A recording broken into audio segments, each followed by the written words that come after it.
So we are recording this. Usually this gets posted to YouTube. Many of you know there's all these prior things here. So again, welcome everyone to another exciting session of Bananas.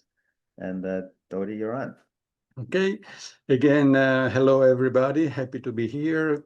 Let's start with this, which is not so exciting, as I said, but well, I saw this case and I said, it's a little bit curious. So let's see if it's curious for you also.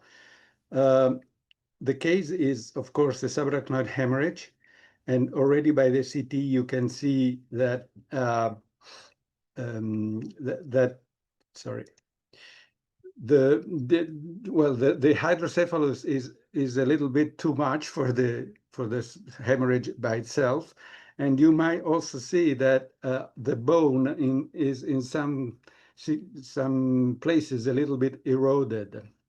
Okay, no, nothing really important, because when you do angio, then you see that there is a huge dural AV fistula. This is a left internal carotid artery, and AP view before, lateral view here. So you can see the main artery going towards the fistula up, which is up in the vertex. This is the left external carotid artery, AP view, lateral view. Again, a lot of vessels going all together with a very high flow towards the sagittal sinus at the vertex, top of the head, the right external carotid artery, AP.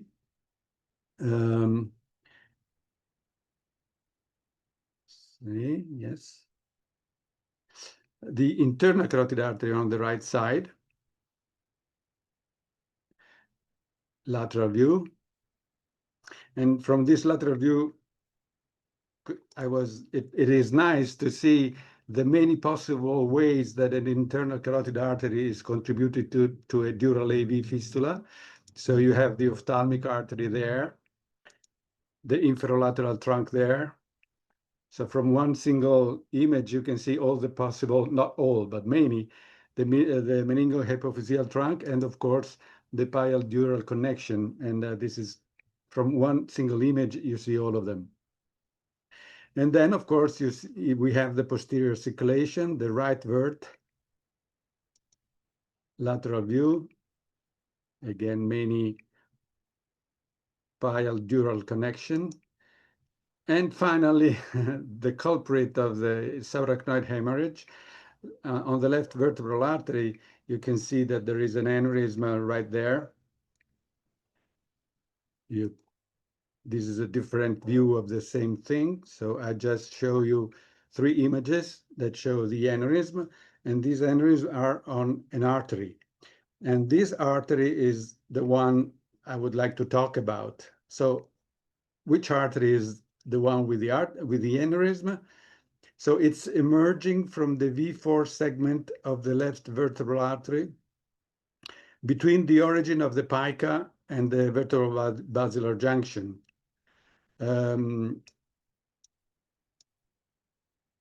So here is where it's originating, and you can see that the PICA is down here and the vertebral basilar junction is there. So what is it and where is it? What's its course? So it gives the two aneurysms and continues caudally in front of the cerebellum, as you might see here. So it goes down there, and this looks like it's in the subarachnoid space. So it's more like a pial artery. And then finally, it connects to the posterior meningeal artery. So there you can see that it continues in the posterior meningeal artery, and then from there, as we know, it would go all the way up to the top of the head. So pretty much, I will go back to this image. So this is the what I think is it's still in the PL compartment, and then it becomes meningeal. So this is again an oblique view. that shows that from here, this is vertebral artery, and then from here, it detaches an artery that goes down somewhere to reach the bone and the dura, and from there it becomes the posterior meningeal artery. This is a 3D view. All these images come from the hospital where it was embolized. And as you can see, they went with a catheter in this aneurysm, which probably was the one which was ruptured, and injected some glue to occlude the aneurysm and the artery. So which artery is it? Is it a bulbar perforating artery? Is it one of the many circumferential pontobulbar arteries maybe directed to the cerebellar hemisphere? A pure cerebellar artery? Why do I say that? Because from that artery, you also see branches here and here, which very much look like they are on the surface of the cerebellum. This is the 3D view of the same thing. Again, are these cerebellar arteries? So you would say this is cerebellar and to here, giving cerebellar branches there, and then going into the the posterior meningeal and becoming meningeal. Could it be the lateral branch of the PICA coming off directly from the vertebral artery, separated from the medial one? What do I mean here? I mean, like this image from neuroangio, you might have the PICA here going, the medial branch of the PICA here, the lateral branch of the PICA originating separately from the medial branch, and that is the one that gives the aneurysm. So does this kind of situation exist? That would be the medial branch, and that would be the lateral branch of the PICA. Of course, we should look at the ICA to see if the lateral branches of the PICA come from the ICA. I don't think so, really. It doesn't look like they do. These are the only images I have. So we are talking about arteries that come out from here. These are images taken after the occlusion of the artery. Yeah? So I did a sort of reconstruction, and I tried to turn it around. So this is our artery with the aneurysm here going down on what I think it's cerebellar. And then this continues into these arteries. I don't know what they are, and this is the question.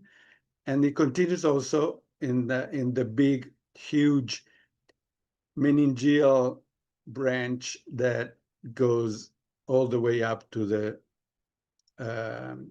vertex. So what the artery we are talking about is this one, going all the way here, I think PL, and we might see the same thing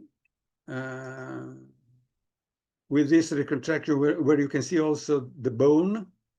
So this is the artery, the vertebral artery. This is our branch coming down all the way here. And then it gives off these two branches. Are these cerebellar branches?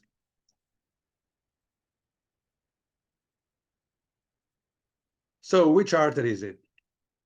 My point is that arteries are everywhere, as you know. So is it really a very small something which became huge because of the fistula? If yes, what is this very small something?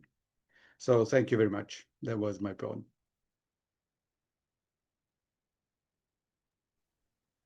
Thanks, Dodi. Okay. Any comments? Any solutions, insights? Anybody?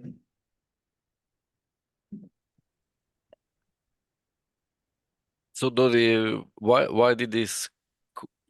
I mean, why did this caught your attention? What?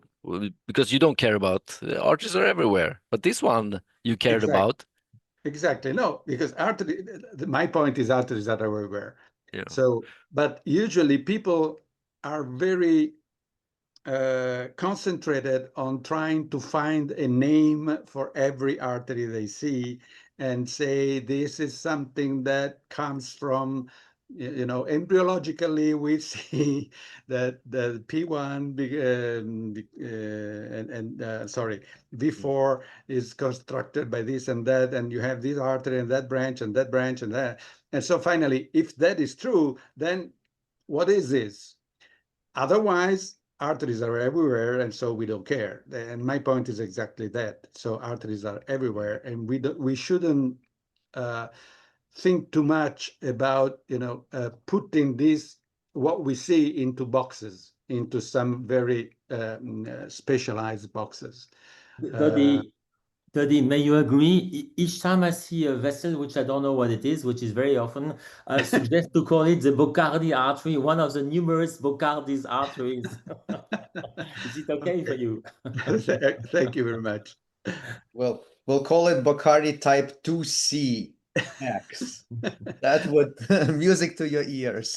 Yes, thank you. I'm sorry. Was just some simple thing, but Well, I think it's important because of you. I mean, here you struggle to understand where is the transition from the pile to the dura, and if it is an existing artery in the pia, it could have some important territory, right? This is close to the brain stem, and embolizing with glue, something you don't know what it is never good. I mean, and of course there is a large shunt, so large shunting arteries usually lose their function also. But Anyway, regardless of the name, the fact that point one, it's so far away from the shunt. Point two, we're so close to numerous perforators. One thing is sure, that the whole course of the vessel must not be occluded. what do you mean, the whole course? I mean, you should occlude the aneurysm, right? Potentially, I would say if you cure the dural fistula, you don't need to treat the aneurysm. But if the fistula is not cured, you treat the aneurysm. It's a ruptured aneurysm, huh? So it's in an emergency. Yes, but in ruptured AVMs, that are brainstem AVMs, if you have aneurysms on the perforators, we prefer to treat the AVM than the perforator. This could be a nice debate. I mean, if it's an aneurysm or a pseudoaneurysm, the point of rupture, because if it's a point of rupture, I would rather occlude that. If it's But a if general there's no flow, as soon as the flow is gone, the aneurysm will not rebleed. Okay. I presume. I would rather occlude the point of rupture, and then in a less emergency situation, let's say maybe days or even weeks or even months later, I would treat the AVM in a situation where it's more simple and less dangerous, probably. I think the debate here is biased, that the dural fistula is anyway so large that the chance to obtain a cure in one step is not given. So it makes sense to go on for the aneurysm. Yeah. I have so many things I want to say, but maybe I don't know. One thing we could talk, like, let's come back to the artery name and this whole business. But one thing that from this discussion, you could certainly argue that coiling this might be like an option, right? If you're worried about a perforator or something, glue, if you're gonna treat, like, maybe coiling proxim, like, is something to consider. But we don't argue with success. I guess, you know, I assume everything went well, right? Dodi, was the no, I mean, okay. It went well for the aneurysm, but then of course the dural high flow fistula had to be treated, but that's a whole different story. And it was not me in both situations, so I don't want any and I don't want to talk about that because it was not me. The point is, yes, Guglielmo is asking if the patient suffered a deficit once the artery was occluded. No, not at all. And I would believe it would not. I mean, it's such a very big, large artery that with such a high flow, I don't think that that artery is still needed by the region which originally was going to.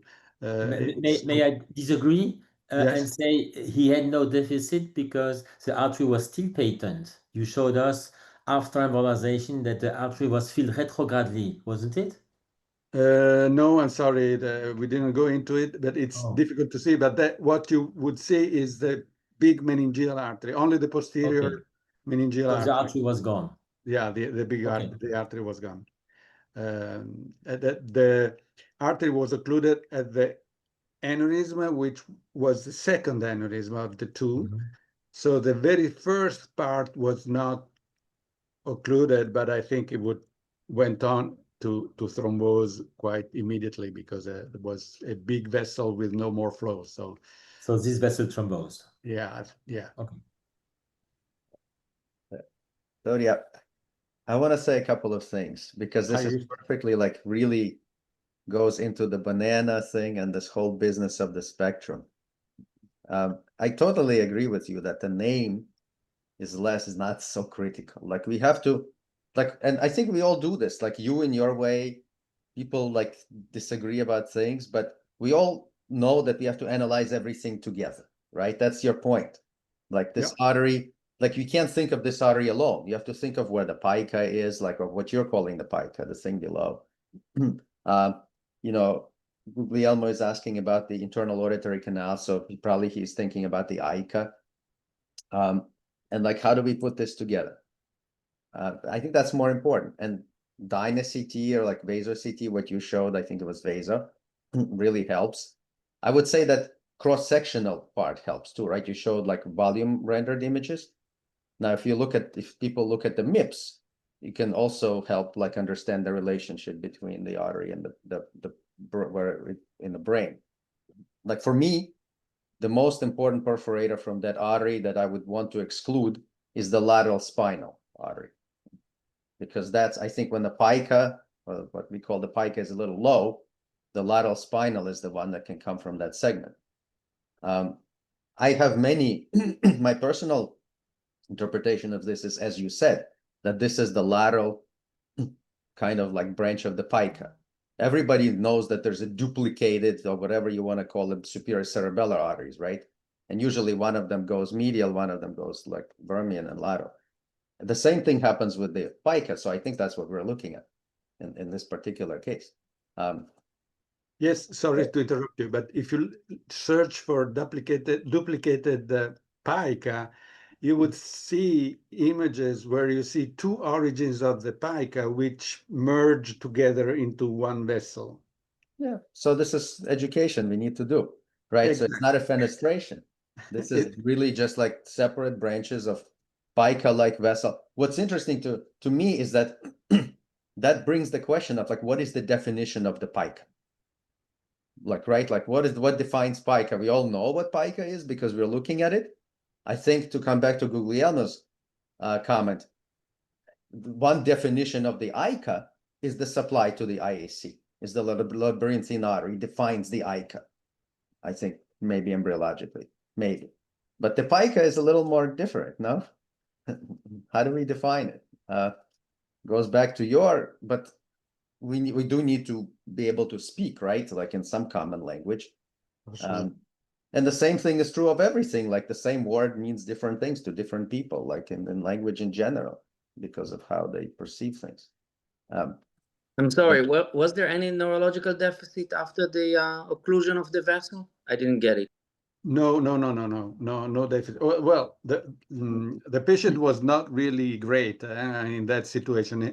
He had this huge subarachnoid hemorrhage and a hydrocephalus, which was there because of the dural fistula, not because of the subarachnoid hemorrhage. So patient was not really in great condition, but no deficit due to the occlusion of that artery.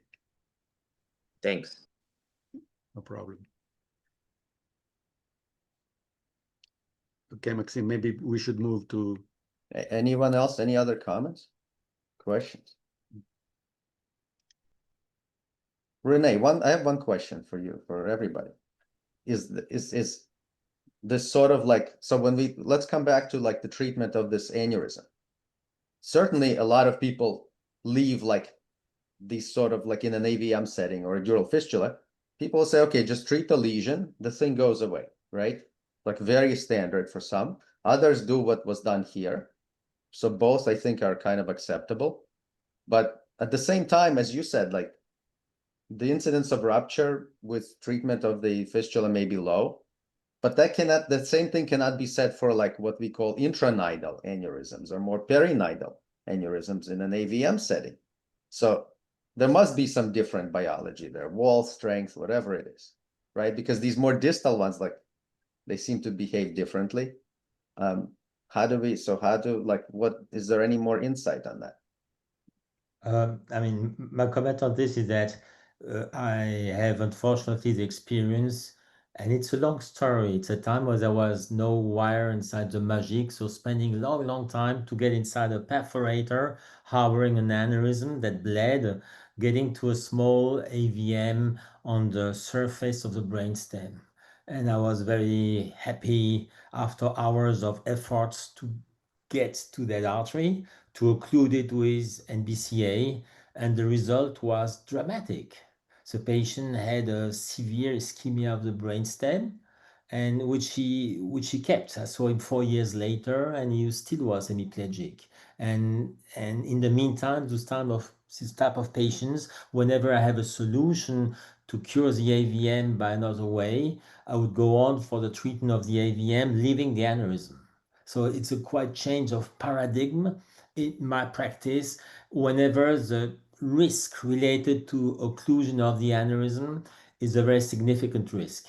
And that's why it's important for this patient here that Dodi just showed to understand whether this artery is at a high functional risk or not. And Dodi or the colleagues that referred the case to Dodi took the decision to occlude the artery because they considered that there was no risk in occluding the artery. Is this correct, Dodi? Yeah, absolutely. I would just say that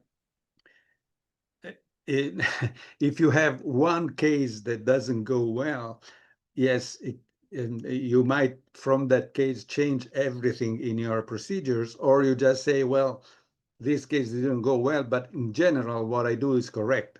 So I understand your point, but I don't think that one single case should completely, change or direct your positions. But yeah. I No, think, sure.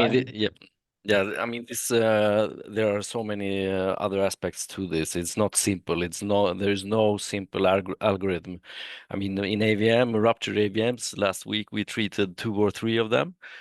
Every case is different. What is the size of the hematoma? What is the the status of the brain in the neuro ICU? How much complications can you expose the patients to? Because curing the AVM, it includes exposure to complication. And in the neuro ICU with a hematoma mass effect, the patient is not in a good condition to take this complication. So, but I do agree that the complication of occluding an eloquent artery can be even worse. So I think the answer to this question is there is no clear-cut way. You have to balance your risks in treating either the ruptured aneurysm on the AVM feeder or treating the AVM. But we have to know that it's possible to do both. I mean, but that's what he said. It's a rule of thumb that he got from that event. It's not that he changed his paragraph. He's saying if the risk of taking down a vessel with an aneurysm is extremely high, then I don't want to take the risk of taking that vessel. I prefer to take a lower risk and treat the lesion itself. yeah, but it depends on the lesion. No, of course. If the AVM is a large AVM with a very Of course. complex treatment with a high risk, so you balance that risk. Of course. Absolutely. I mean, I would say that in many cases, it's possible to risk stratify with high-end, again, to go back to like cone beam CT. Like here, you can do a good injection of this artery and see if there's a lateral spinal perforator or some other eloquent branch. But I think lateral spinal or brainstem, lateral medulla would be the one to watch for. And if there isn't one, I think that makes it like that's one story. And if there is one, that's another. So, you know, I do think we can have case, which is goes back to what Dodi is saying, like, okay, wherever you are, let's understand what case specific risk is. And we have, I think we have good tools for that.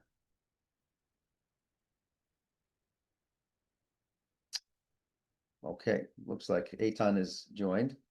Dodi, thank you so much. Do you have other cases? This one case? No. Maybe it was also too much, but thank you. No, this I think. Thank you. Thank you. It's enough. Let's see.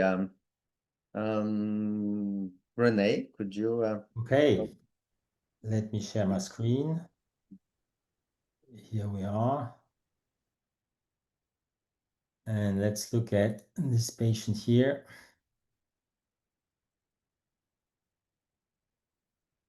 He's a 67-year-old man, formerly a brilliant engineer. This is what his daughter told me. His dural fistula is known since several years, and in the meantime, he deteriorated a lot. So with 67, he's living in an institution with medical and nursing care. And he has somehow atypical Parkinson. At least he has important reduction in his cognitive functions, with multiple history of embolization, something like 10 or 12 embolizations.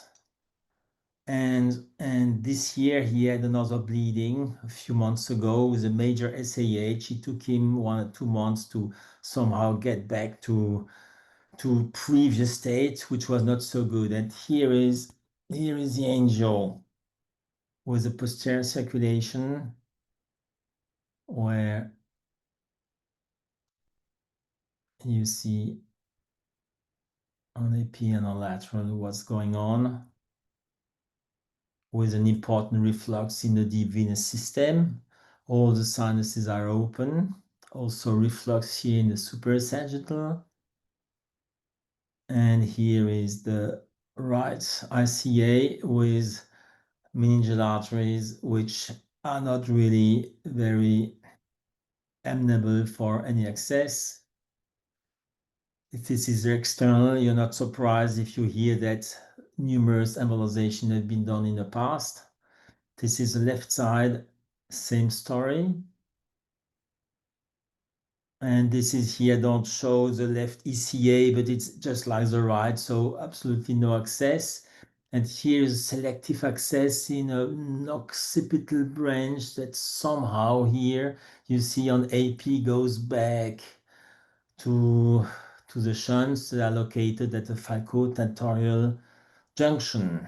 So I can go back here to the ECA or the ICAs or the posterior circulation with the question that is, the first question is, what shall we do?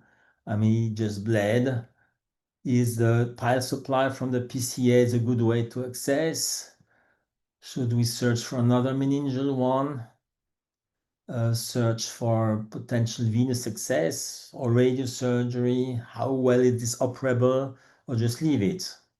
Maybe we can already have a first discussion now. Rene, Hey. hi, how are you?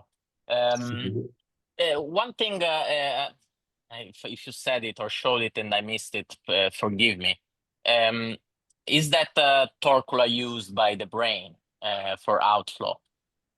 The answer is no, and you'll see it here that from here, it's just getting anteriorly to the deep system and also out through the straight sinus and then back to the suprasagittal. So he has got a massive venous engorgement, which is already a very good point for the future Yeah, because I strategy. think I may the guess search what you for want to venous do. access.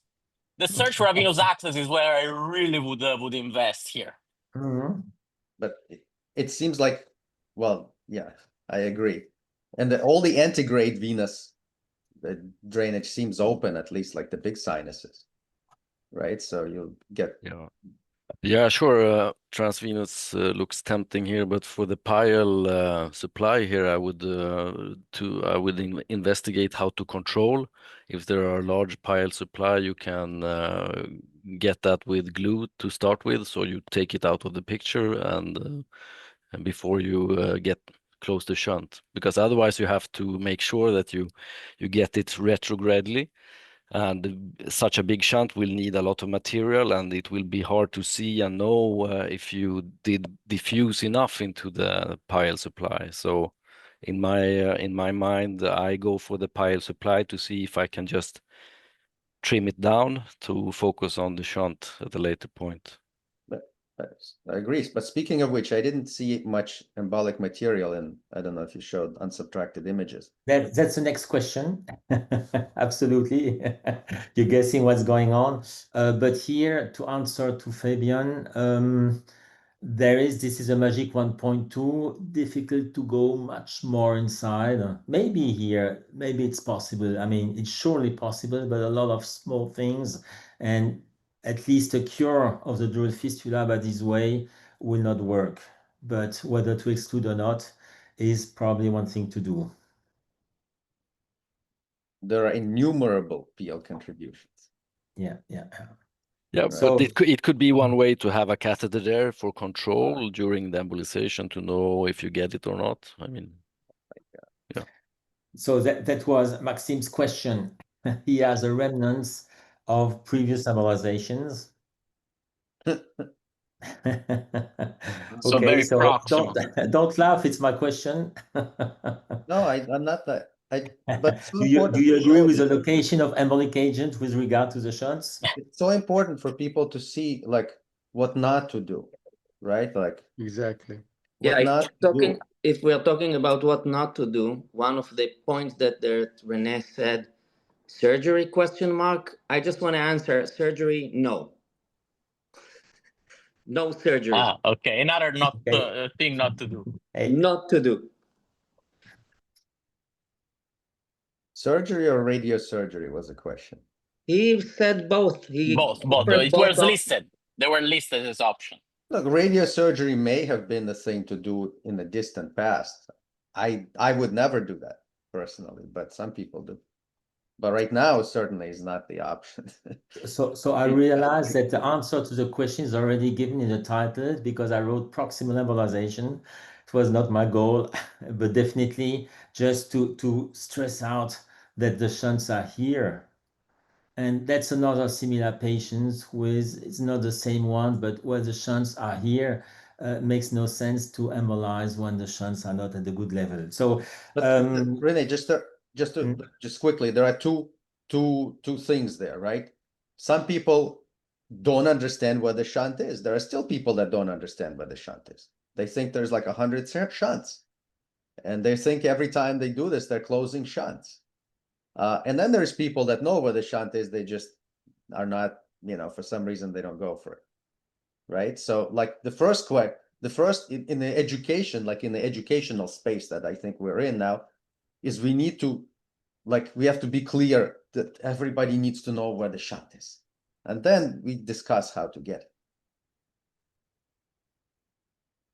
it. So next slide, absolutely, Maxime. Next slide is what we love to do, which is a fusion of images with different colors. And it's something which is amazing. I mean, there's no shunt disease what we don't do it.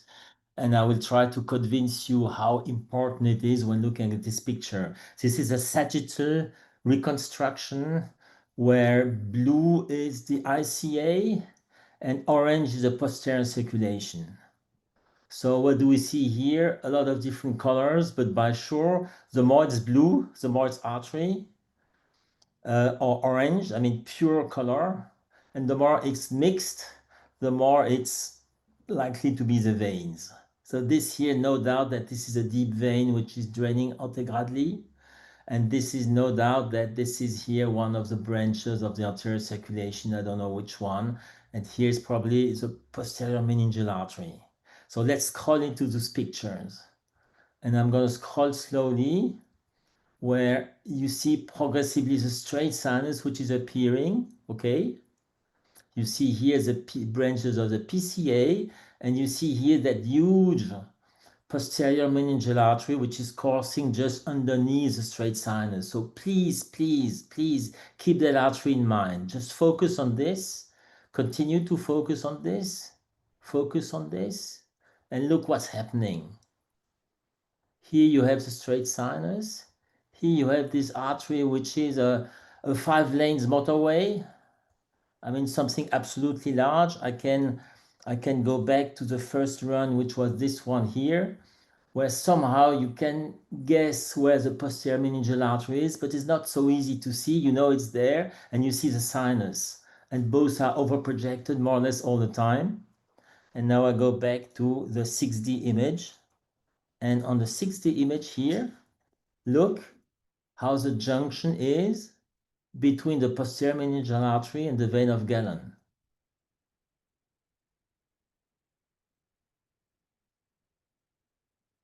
Do you see the same thing that I It's a see? much smaller compartment. Here you have a huge door which is open. Yeah, so you can treat this transvenously, transarterially. So in fact, the point of this imaging here, and I promise I've been doing enough imaging before of looking at all arteries, I absolutely did not see a single meningeal artery that was properly accessible.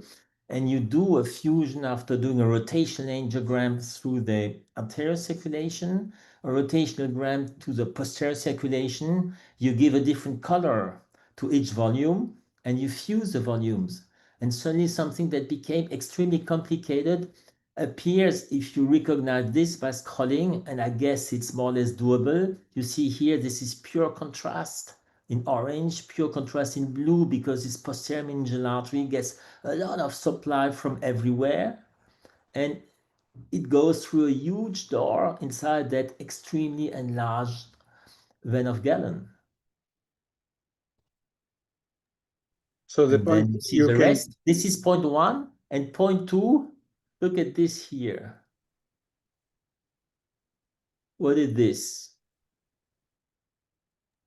Is the PO-dural from the anterior cerebral artery? The falx. The falx Yeah. arteries from the falx. Absolutely. It's an artery from the falx. And the interesting thing is, if you look at the ECA, which is supposed to show it, it's super difficult to see it. You may see here a little string, or you may see there, which one is it, where you see a little bit of string, but you hardly see it. And in fact, it exists, but here it is. Yes. Here you can see it. So here's a Field bunch of supply from the anastomosis ACA. Yeah. from the ACA that gives that artery. But in fact, you hardly cannot see it on any of those views. And if you do the 6D, you realize that that there is a still very important meningeal artery that courses vertically inside the falx, and which arrives also here. And the other interesting thing to see here is where the shunt is between this meningeal artery of the falx on the course of the vein of Galen is cranial. Whereas if you look at the one before, the posterior meningeal artery arrives here. In other words, you've got the vein of Galen, which is here more or less horizontal, not completely. And on the inferior edge, you've got the posterior meningeal artery arriving. And on the superior edge, you've got the artery coursing through the falx.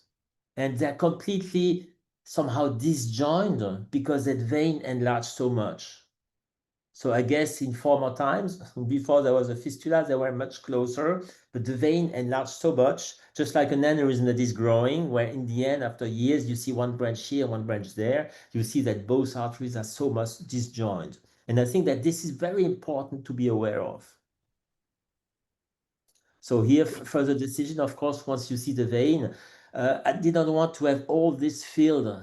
So I prefer to have a balloon, and somehow I could U-turn the Copernic balloon inside the vein. I mean, you can inject a lot of material, but point is, if you block the vein and you did not block the arteries, there may be a dramatic complication. And unfortunately, this kind of complication was shown this year at 3C, where there was a major hemorrhage occurring a couple of hours after occlusion of the vein, probably because some of those arteries were still patent. So point one, somehow try to avoid blocking the whole vein. Point two, putting a catheter here in that vein. And I promise the access here to the vein was immediate. I mean, there was, the level of difficulty was extremely low. It was just about knowing where it is. And when you know it's there, here in fact the catheter was of course much too far away. So I brought the catheter, then this is a posterior meningeal, I brought it a bit higher, and then inflated the balloon. Here's the tip. And once the vein is more or less blocked, you don't want everything to get away. Then a couple of vials of fluid were injected, 6 or 7, getting most of the things. Also the indirect meningeal supply coming from the PCAs. And my question now that this is reached, you see that the posterior meningeal artery is done, is should we stop or continue? Great, Kate. How is it now? How much of it is still open? The answer is that you don't see it.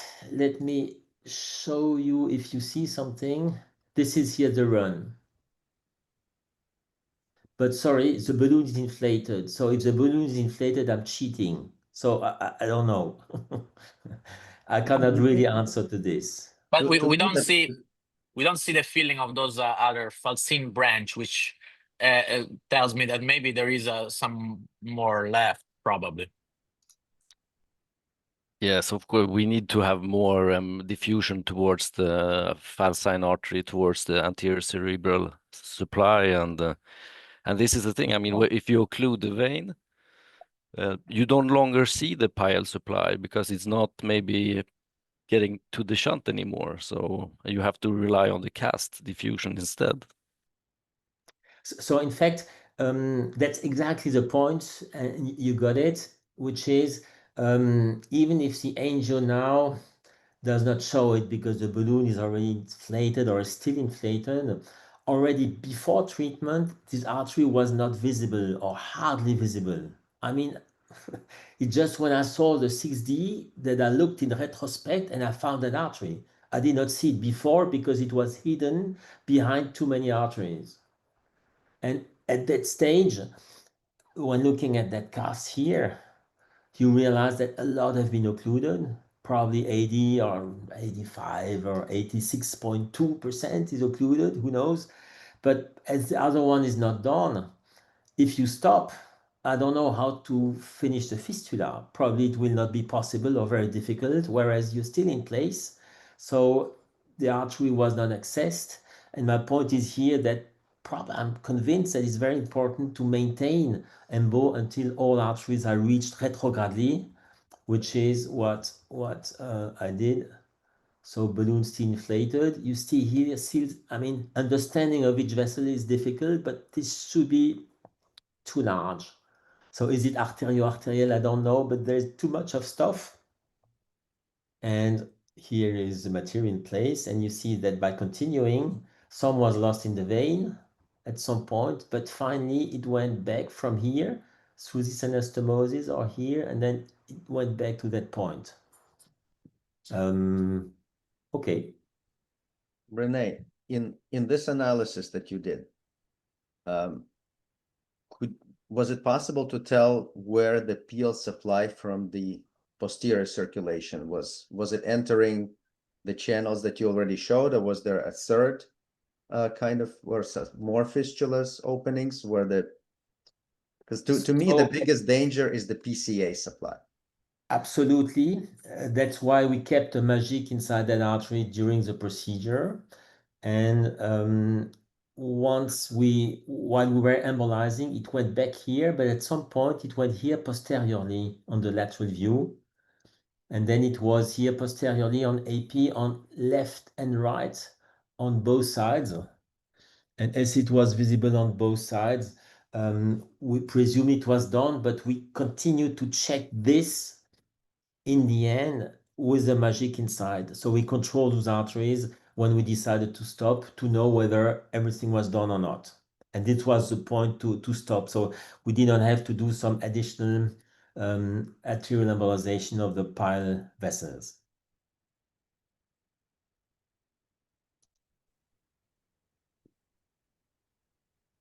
And here, I mean, how can you see there are too many vessels and too many enlarged vessels? It's hard to say, but the microcatheter did the job and told us that it was good. Okay, so this is the after where the material was. So little take-home message that the embolic agent at the level of the shunts, definitely here TVE was much more preferable. And I think both vessels are tremendous. I'm still thinking of the complication that was shared a few months ago. I'm more or less sure that when the vein of Galen was filled and one artery was still patent, the patency of the artery reaching the vein of Galen may be the reason why there is a bleeding.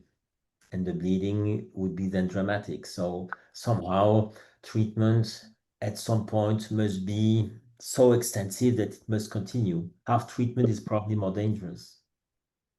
So that case was a falcotentorial fistula that bled? That bled. We did this control this week. I did not put the pictures inside, but it's done. It's done. It's now. No, I mean the one that you referred from 3C.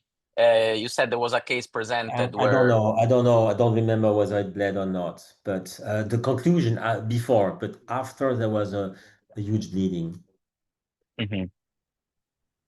It's a very important message, Rene. Dodi, we were at M&M at Esmint, and we saw also a very similar case to the one in 3C. So, yes. Yes, I have a couple of things to say. Maybe I have 100, but I will say a couple. So I agree that the PL feeders are the ones that may cause problems.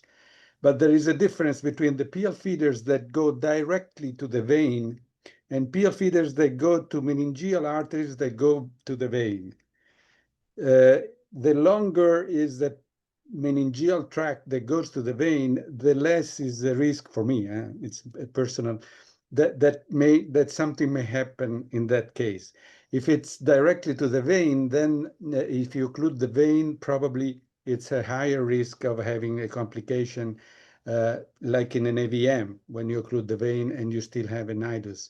I don't know if that's true, but in what I've seen in the years is something like that. So there was one comment. The second is about the falcotentorial junction dural AV fistula. I love them. The point when you show the artery entering the vein of Galen, which is very, very interesting. My point is the vein of Galen is not surrounded by the dura. It's just in the middle of the subarachnoid space. So how can a dural artery enter a vein which is not covered by the dura? And this is very often happening in the vein, in the fistula, the dural AV fistula of that region. So no, that is the question, and that is what we see in most of these cases. So dural artery is going directly to the vein of Galen, but the vein of Galen is not surrounded by the dura, by definition. You're right. This means that it's not the vein of Galen, but it's a vein arriving in the vein of Galen, potentially the superior Vermian vein, or which must be connected. No, but even the superior Vermian vein is not surrounded by the dura, so it must be the connection between the vein of Galen and the straight sinus that is in some way enlarging, inflating, so that it looks like the vein of Galen, but there is a dura everywhere. I don't know. I'm not sure. Or the meningeal arteries are crossing and going directly to the vein of Galen, really the real vein of Galen, but going through the surface, exiting the dura and going on the surface of the pia. So it's really interesting. I would love to see surgical cases because that's the way we would probably learn. But every case shows you this interesting fact. Wanted to say something else, but I forgot. So, okay, that was my point. Dodi, I think the consistency with which we see the supply to this kind of fistula is, in a way, the other way to think about it is that the structure must be dural because of how the supply to it is. Like I don't think we understand exactly the normal anatomy of the junction of the Galen with the straight sinus. And that's probably what to me, like, this disease informs us that the anatomy must be different from what we think, like is the Galen fistula, because it is, and there's a lot of controversy. Like some people still think that these are like mixed dural AVM, this and that, whatever, and certainly like based on how Rene feels, and we too, like we think these are dural diseases with PL supply, right? They're not really AVMs. So even if when you have those PL compartment, which is in front of the vein of Galen, so between the mesencephalon and the vein of Galen, you have plenty of small arteries coming from the retromesencephalic arteries that go to the fistula, and that kind of cloud, it really looks like an AVM. So if you just see that and you don't look at the dural part, you say this is an AVM. And so it's really interesting that the dural AV fistula of that region are more complicated than we think, I think. It also, it's a long talk, but just to throw it out there, I think that particular region is sort of, you can think of like as a dural watershed. Like one concept is like what supplies the dura there normally. And the answer is like a lot of things can supply the dura there normally. And that's why so many things are recruited into the supply of the fistulas there, including normal supply from like Davidoff and Schechter, Wolfschlager, right? Like these normal propensity to normal arteries to supply dura there is accentuated by when these fistulas develop, right? And so they become like this, like these fantastic teachers of anatomy. But still in the end, dural, as like Rene, you show, like all these things going into several dural channels coming into the vein. There's a couple of questions on the line. Did the patient improve? How did the patient do? And a question of, Rene, do you do the 6D during the treatment or you do a separate diagnostic session? How do you do that? No, it's done within one shot. Because it's very straightforward to do it. Then it may take time to see or not, but here it was really very, very intuitive to see it. So better to do it, and indeed the patient is improving. So step by step, but he came this week and he was already significantly better than he was before. He's still not at the level where he was in the past, but I think that several years of venous of missing venous outflow take probably a long time. But we know this is the course of dementia to resolve and for patients to be much better. So I hope him to continue to improve. Rene, any particular precaution after, like any anticoagulation or any, for example, any blood pressure parameters that you think is particularly important? Come on, you know the case. Impossible. I mean, it is as if you knew the case because, in fact, when we do the imaging, we do very rapid imaging because we kept him under anticoagulation. And guess what? The vein where we had a balloon inside that we wanted to keep open, it thrombosed. But why did it thrombose? Because there was no flow inside. So yes, it thrombosed despite anticoagulation, which means, and we have seen this several times, you give anticoagulants, but it's not because you give anticoagulation that the problem is solved. You Yes. reduce the chance of thrombosis, but if there is no flow, who knows which level of anticoagulation we need there? So we give a number, we said yes, to have the controls between 60 and 80, something like this, but it's purely subjective. And in fact, the answer is given usually next day by imaging. So indeed, there was a thrombosis, and on the follow-up angiograms, this thrombosis did not resolve. But But maybe the surgery was not anticoagulation needed. prevented the retrograde thrombosis, right? So even if you saw some thrombosis, you can still argue that it had a big role to But do that. But now, yes, but now the goal of the balloon was not so much to avoid thrombosis there. It was more to have the ability to reach the other arteries. Yeah, I think yeah. that if you place a bunch of coils, how many coils do you need? How many vials of liquid, something you need to inject before you start to go there? I mean, those Copernic balloons are 10 by 80. It's a massive volume. And before you end up in occluding this vein, which is prolonged and continues, it may take hours to be able to go backwards to the other artery. So this helped a lot to achieve this goal. That was the principle of this. Excellent. We are very much missing these balloons here, and they're available on compassionate basis, and we've used them, of course, but it's The other thing, liquid embolic, you know, as you know, Rene, we don't have neither squid nor fill here in the US. Just to, you know, remark, the advantage of fill in this situation is because it's less radiopaque. Is that the advantage? I mean, the main interest of the balloon is that it's extremely compliant, so it adapts somehow to anatomy. The question is on the fill. Why would Sorry. it occur? Why fill? Because here the flow was absolutely massive, and I think that fill induces a more rapid occlusion of the veins than onyx.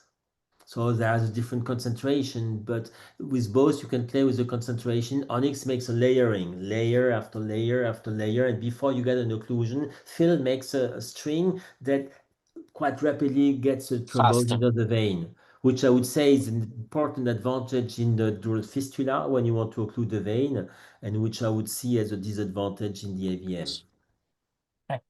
One question, did you retrieve the microcatheter with which you injected the fill? That's another advantage of the fill. It's easier for me, for what was my experience, to retrieve the catheters, even if they were inside the liquid embolic. It doesn't get glued in as much. It's not glued, of course. It's just no, it doesn't get stuck as much. Yeah. And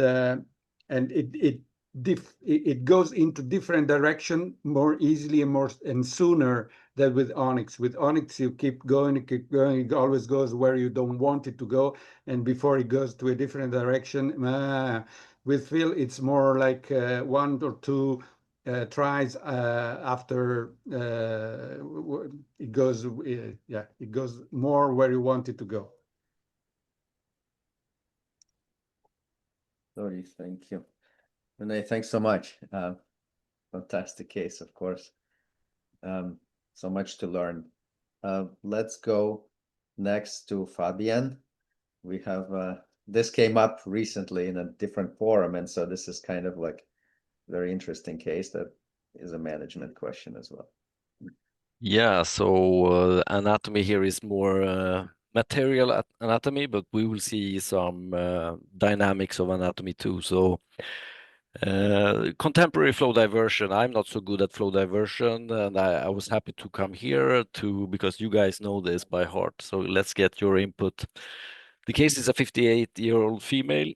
During a headache workup, she has M1 aneurysm that over the surveillance time grows quite significantly over 1 year. She has hypertension as a mentionable comorbidity. And this is the case, is the M1 aneurysm. And do you see my arrow? Do you see my pointer? Yes, we do. Okay, so you have the anterior temporal artery here, the small one, medial one, and the lateral one is a frontoparietal branch. But the question is now, of course, we can discuss surgery and whatnot, but this is now a flow diversion case. And so do you consider the material here for this type of flow diversion? Do you use cobalt chromium, nitinol? Does it matter at all? Should we do a Got some poll, Maximo? polls. We had a poll prepared. Yes, let me see if I can find it.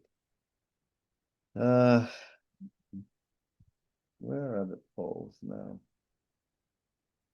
What do you say, Eitan? Do you care? So that anterior temporal branch is incorporated in the aneurysm, it seems from this image. Yes. It is. And I will do this now to Right. make sure that you can see properly.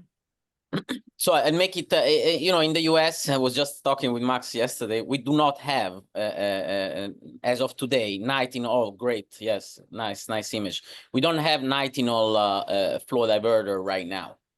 So for us, we would not even ask ourselves this question, it's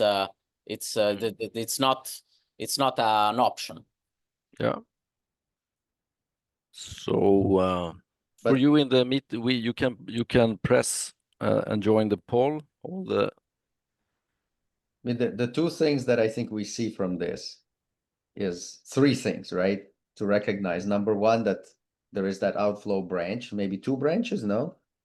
yeah, this is the anterior temporal. I mean, not so maybe eloquent artery, but this one is a large regular frontoparietal branch.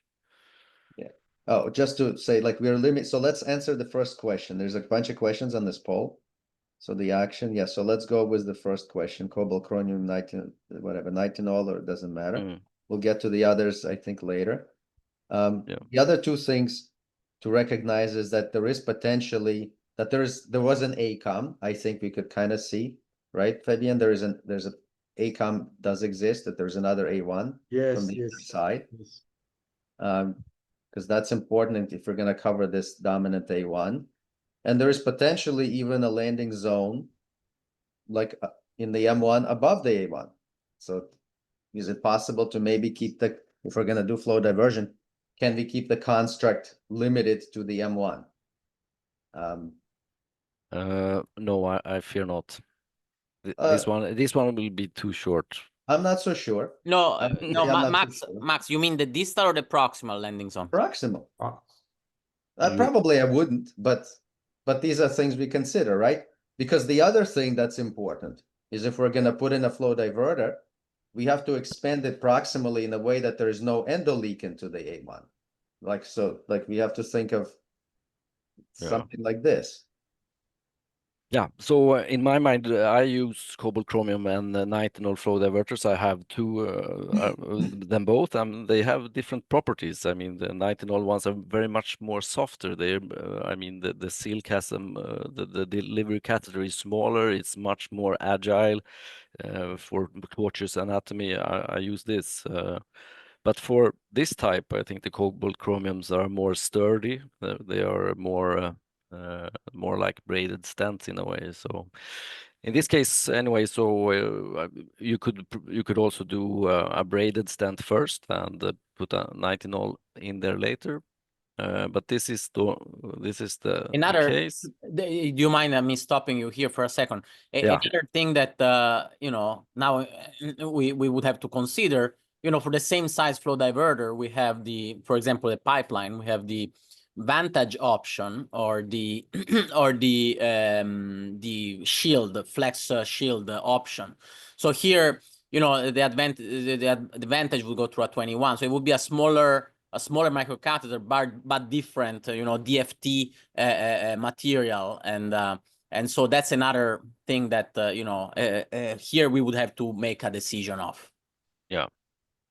No, but I Yeah, think so- it's an elegant solution that is proposing Fabian to say, let's put first a braided stent in order to see how the things behave, so that the flow diverter is placed in a second step or in the same step, I don't know, but at least in a way where somehow you can control the proximal end not to bridge A1. I mean, if I have here to place a flow diverter from the beginning, even if I want to leave it just at the origin of M1, I'm more or less sure that I'm going to fail. The thing is going to Yes. overexpand and it won't do it. So if you have already a scaffold in place, it will hold it. Yes, I think if I redid the case, I would have used a scaffold, but now I did not.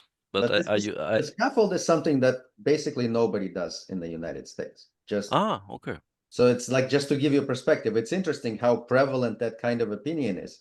But if you like, people from US are going to be like, what exactly is this?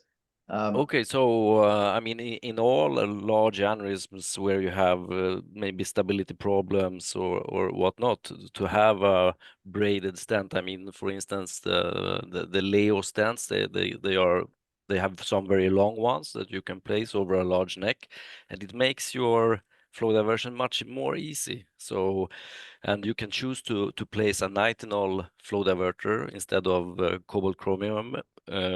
With much ease. You can place it inside the braided stent and don't worry about losing the flow diverter into the aneurysm or having problems. So I think I have done it several times with very good results. But this is not so big. This aneurysm, it's so covering it with cobalt chromium was my choice. I'm sorry, show you. Fabian. Did you show the contralateral A1? I probably He missed showed it. He Yeah, showed yeah. in a 3D. There is a good, a decent A1 on the other side. Yeah. Decent. So this is the Surpass. There's a jailed catheter for, I was thinking of adding some coils. PTA, I think, is important to maximize a position at both ends. And this is how it looks. Unfortunately, there was no possibility of adding coils because the coils went all over the place and down to the inferior part of the aneurysm. And this was the final. Any ideas on how it looks? Is it okay? Is there flow into that anterior temporal and the other branch? Yeah, they're both here. I mean, I think it looks good. I would say that in our experience, the single most important predictor of what this kind of aneurysm is going to do is how much flow demand exists into those outflow arteries. Now, sometimes we do a BTO to like establish that, like inflate a balloon in the proximal M1 and just inject the ICA, see how much comes back from the ACA or something, from PL anastomosis. I'm not sure if that really changes your treatment unless we're willing to like coil occlude proximally these branches. It becomes more complicated.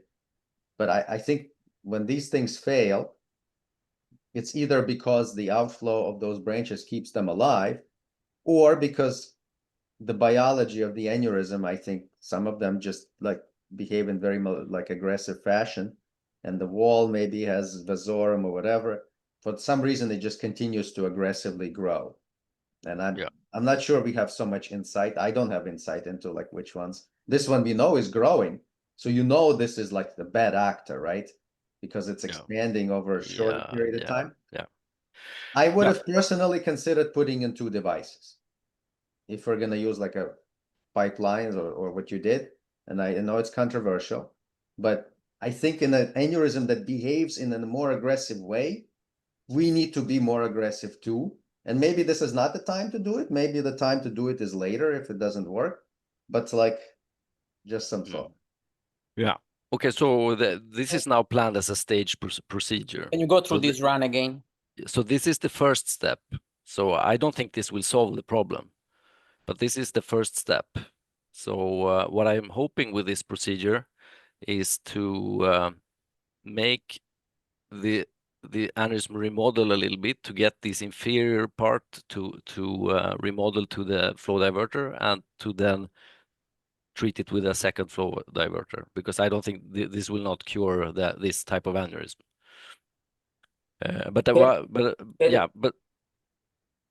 Can you proceed on the final run? Go slowly on the final run, please. Yeah, this one.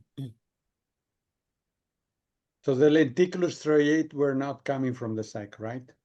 No, the lenticular striates are from here. Okay. I can show you there is one. Yeah, there it is. I would have used the flex. I would have put a couple of them. And now, from your case, I would be worried about the distal end of the flow diverter, that it might go towards like a Fishmouth. fish mouth. Okay, good. So why I did not have more purchase here, I did not want to jail this branch, so that's why it's put here. But yeah, you see the dynamics. This one wants to expand inside, and I know someone writing a paper on this, Max. But okay, we need to push to because there is a lot of ground to cover in this case. But just to underline this, if you think in advance to do a 2 device, now you can potentially be ready to create a situation where that problem is less. How so? Because you can size the first device really like you size it for that M1. So you choose a much smaller size. And then with the second device larger, you can then extend inferiorly and adjust it to the size of the ICA. So if in advance you plan for a 2 device procedure in the same first procedure with 2 devices, the sizes can be more better to avoid that problem. Yeah. And now the next flow diverter will be shorter, of course, and but we will get to this. So this is the 4 weeks later, already remodeling of the inferior part. The aneurysm is thrombosing somewhat, but maybe there is some fish mounting going on, but the patient is doing well. We'll go back to this, and here, but we see here that we have suddenly a size progression that is quite significant, and the patient is also starting to have headaches. So we do an MR and we do MR perfusion. This is something we do more and more routinely in all kinds of cases, and we see there is a perfusion problem in the hemisphere. And why is that? So we can go and look at this now. I'll go back to this view so you can see more clearly. The aneurysm now is much larger. And, oh, too fast, sorry. This is how it looks. Okay. So severe stenosis. This is now, so the first CTA was shrinking of aneurysm, shrinking of the inferior component, but now some more time and it grows again, and you see this. So how to do it now? How do you do this? So after the first CT, like you decided to wait a bit more before placing the second device, right? Yeah. You were happy with how things were going. Yeah. And then it started to like become worse. Okay, so what to do? Let me show what I did. I mean, this is not I've done I think 3 cases like of these last year. Yes, So open that thing. yeah, I mean that's the thing. So to do it, you do PTA, and this here I placed a credo stent and a postplasty afterwards, and then I also checked if it was possible to go through. I was able to get the headway duo, but there was the coils did not do any good here. But how did you get inside the aneurysm? Oh, with the wire and the headway duo. Wait, okay, but like Because he didn't super jail it tracks. with the You flow mean- diverter. No. The flow was this is one month after, but it's a surpass. yeah. So, but a good push. So, but Oh, it looks wow. like this. You went through some Through the window in struts? the device, right? It wasn't Yes. it wasn't around, like it wasn't between the device and the wall. It's through No, the so the nose of the headway duo managed to get through. So potentially I was able to push coils inside here, but when I saw the images also, look how good it looks now. So then I was, okay, maybe it's better to leave this and see what it does. Okay. So you didn't think of putting a second flow diverter? Not in Not this yet. situation, no, because now the stent is here. So, and I mean, the patient is doing fine. There is no hurry. I mean, doing things, I think you should, we are not in a hurry. Think things through. Let's see how it goes. So, yeah, so this is the Fabian, I CB. think I disagree. You see, oh, I okay. disagree. You No, disagree. I completely agree with what you did distally. I think Yeah. that's great. Now, also just to say for the art for Credo is not available in the United States either. So people don't know what this is. Like probably most people here would have used either like an Onyx balloon mounted Probably work stand to, or some other stand, but Credo is something that we don't have. yeah. I But am I just think, my I think, my Mhm. I strongly feel I have to be like strong here, but like Mm. I strongly feel that this aneurysm is going in the like fast in a bad way. Yeah, And I course. think like now like I would have put in 2 more devices at this point because I think is what else to do, like maybe you can coil, like maybe you could try to put something else in there. It's unusual, I think, for to go through a pipeline, I think, like this, although they're both 48, right? Or no, surpass, I don't know which surpass, but I either way, like I think it's time to be like more aggressive. Yeah, Fabian, I want to add something else. I think that now it becomes symptomatic because you said that there are more headaches now with the growing of this aneurysm. Yes, of course. So I agree with Max. I would have been like very anxious at this point. But still, so why not to treat this? Because the inferior part is not remodeled yet. So putting more flow diversion here, we put we risk the inferior the ones, the anterior temporal and the branches coming from the inferior part of the aneurysm. So that's why it would be an argument to wait. And we also have the ability to discontinue dual antiplatelets. And so we fast forward a little bit in time. So I you just can want to say, I'm sorry to like keep pushing this. Yeah. I do think I completely agree that there is a risk there. Yeah. It's just the question is, are we willing to take this risk? At what point? Because Yeah. if the chances are this is going to continue to expand. Like us treating the fish mouthing, is that going to help remodel this thing that would like achieve the goal that we all would like to see, which is like to bring those branches up to the flow diverter? And if it doesn't, like we go down this road to the point where it gets even worse. So to me, I'm willing to take the risk now. It's Okay. patient. I grant it. But to me, like now is the time. Okay. I think, yeah, you have a point. So let's see. This is now the check 6 months after the stenting. So of course it is growing here, but it looks much better here because the inferior part is much smaller, and I think these branches are getting collateralized over the MCA. So now we have even more arguments to go ahead, right, Max? Which means now you're able to add some coils because the inferior part shrunk down, it seems to be. So potentially you can put some 3D coils or something like this to coil the superior part. Yes.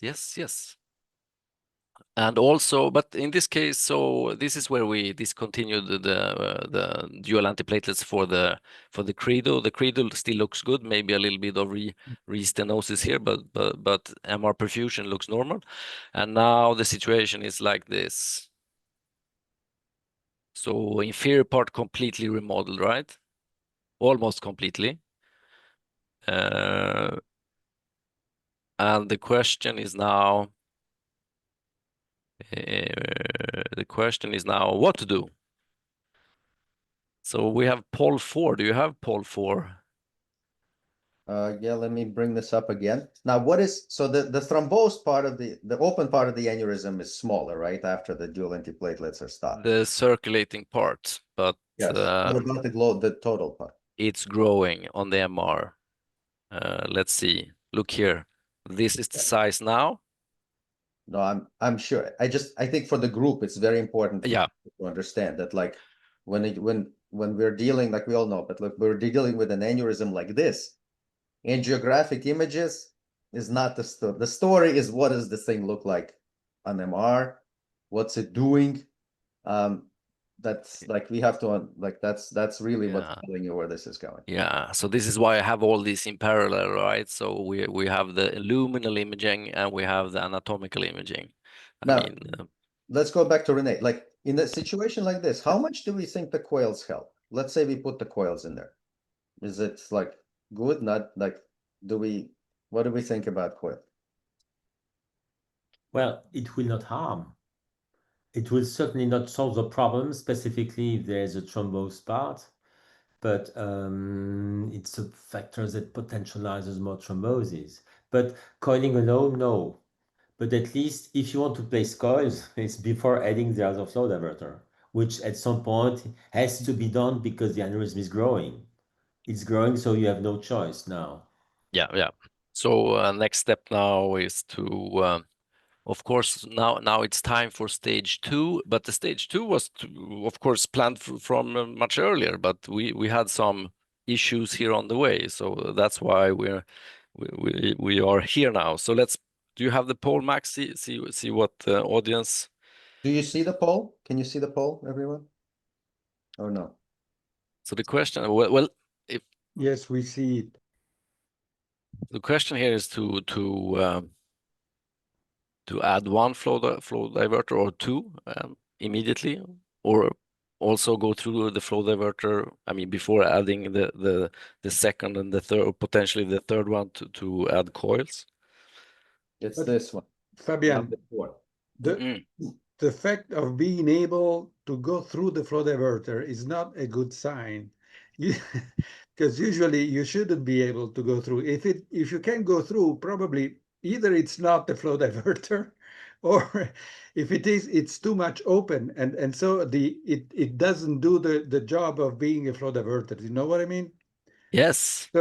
So You're completely right. I'm very surprised that you can go through. Okay, so if you take the Headway Duo 167, it has a tapered tip, right? And you have a synchro wire, and you hook it a little bit, and you put a balloon in front, and you do some pushing, and you have an intermediate catheter. Sure. Okay, so you really need to separate the struts of the flow diverter and go through. Okay. Yes. Because this flow diverter is oversized. Let's say that. Significantly oversized, and it's on a curve, right? It's on the outer curve where they open even more.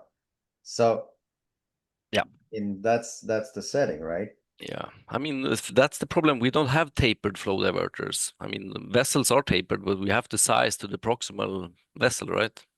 Okay. If you're gonna use one, then yes. Oh yeah, that's point. Like, so. You know. Do we have a poll? No. So what do you say? Okay. It's up, and you're seeing. I don't see it. No, it's not possible to click in. No way. Okay. Okay. So tell me, Maxim, one or two flow diverters in the next step. Well, I said it before. Two. Minimum two. Now I would use cobalt chromium because you already have cobalt chromium. I don't have. I mean, maybe like people talk about metal, like galvanic interactions between different, different alloys. And I'm curious about that because, we have platinum strings woven into every freaking diverter before they were DFT. Doesn't seem like anything was rusting or like producing electricities in the way that we know. But it's an interesting debate. I mean, it's an interesting debate, and I'm not really aware that this is an important debate. I mean, is the type of metal we're using, does it play a role? And how should we be able to know that one metal is better than the other one? Is it the amount of neo-endothelialization that changes? But if you have more neuroendothelialization with one stent, then we should have more intimal hyperplasia with one stent that goes together. And do we see something like this? In my opinion, no. So I think it's very subjective. Yeah. Do we see more, like one thing that we've seen with Vantage and also like hearing from nitinol is that there's more deformation among nitinol devices, like braid deformation. I would say Yes or no? I'm not messing. so I'm doing 50-50. So I would say no, the other way around, I would say. I would say fishmouthing is more related to the high radial force. So higher the radial force, the more the stent tends to fishmouth somehow, but I don't think it's related to the type of metal. So Fabian, if you use both, right? Okay, what goes through your mind to decide to go with one or the other? Like, what are the factors that you consider? So for the cobalt chromium one, it is for this type where if you have larger necks to cover, maybe Because or it foreshorten less. yeah, if you want to put one flow diverter inside, not to do a telescopic thing in this type, yes, I would say, and you know that the re-access is very easy because for these ones you need the 27 catheter.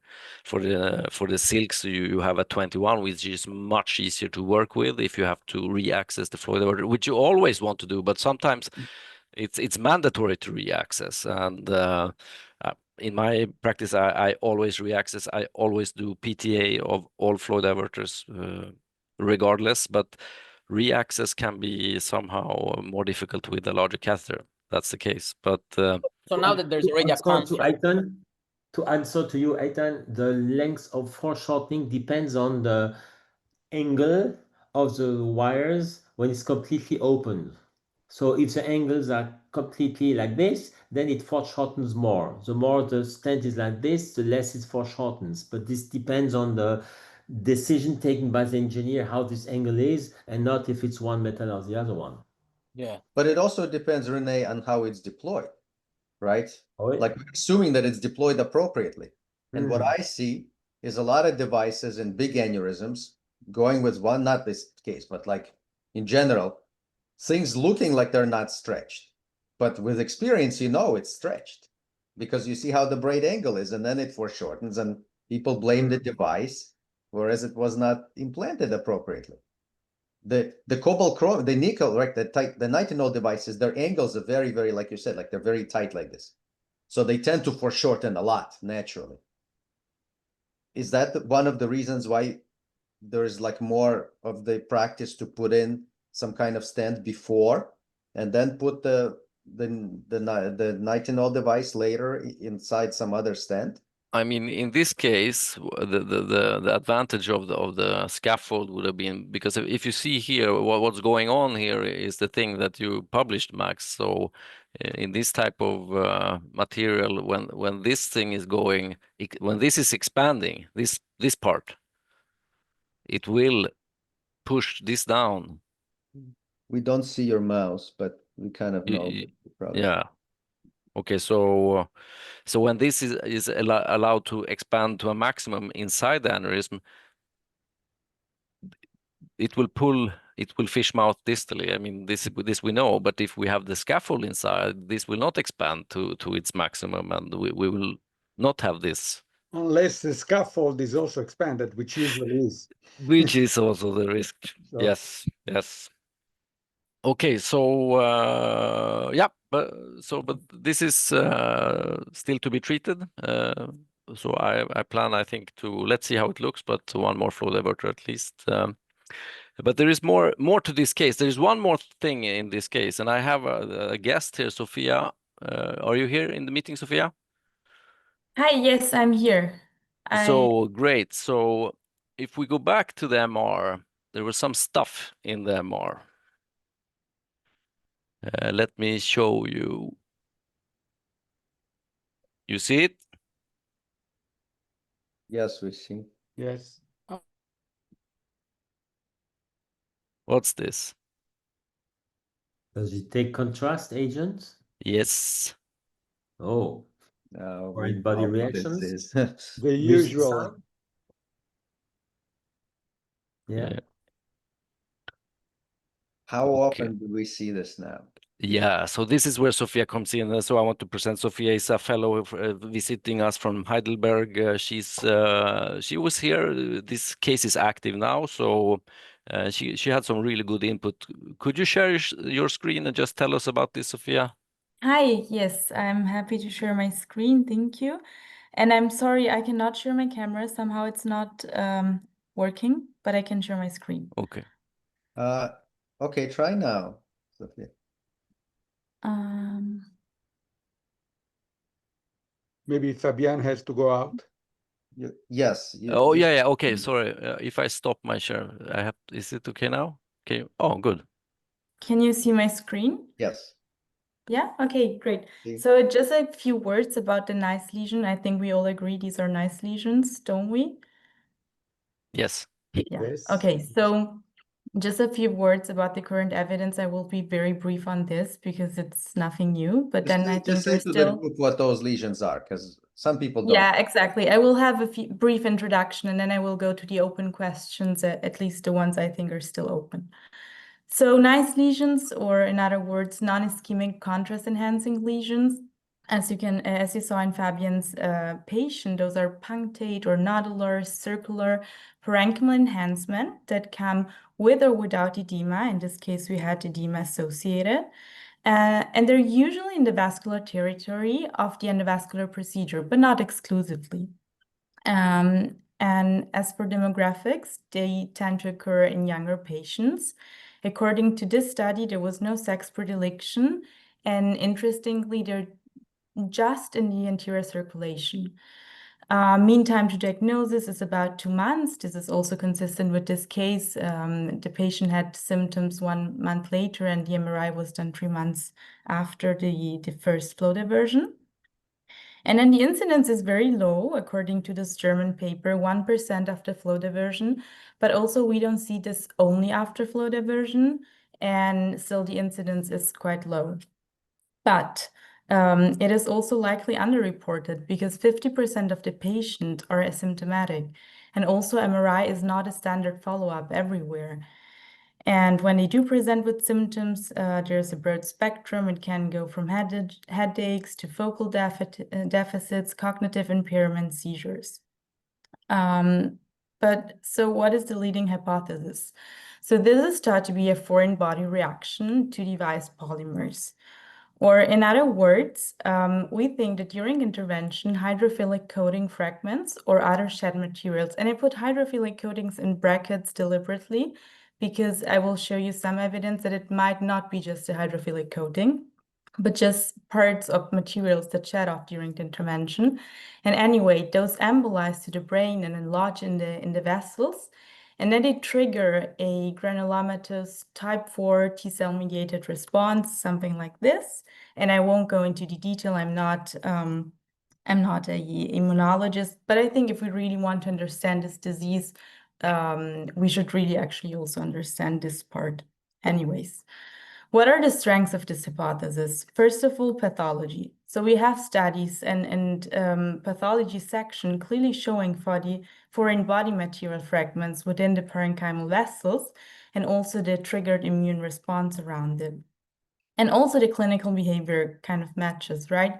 There's a delayed onset and also they're often steroid responsive. And also Fabian's patient, maybe Fabian, you can comment later on this. She also had steroids and slightly improved.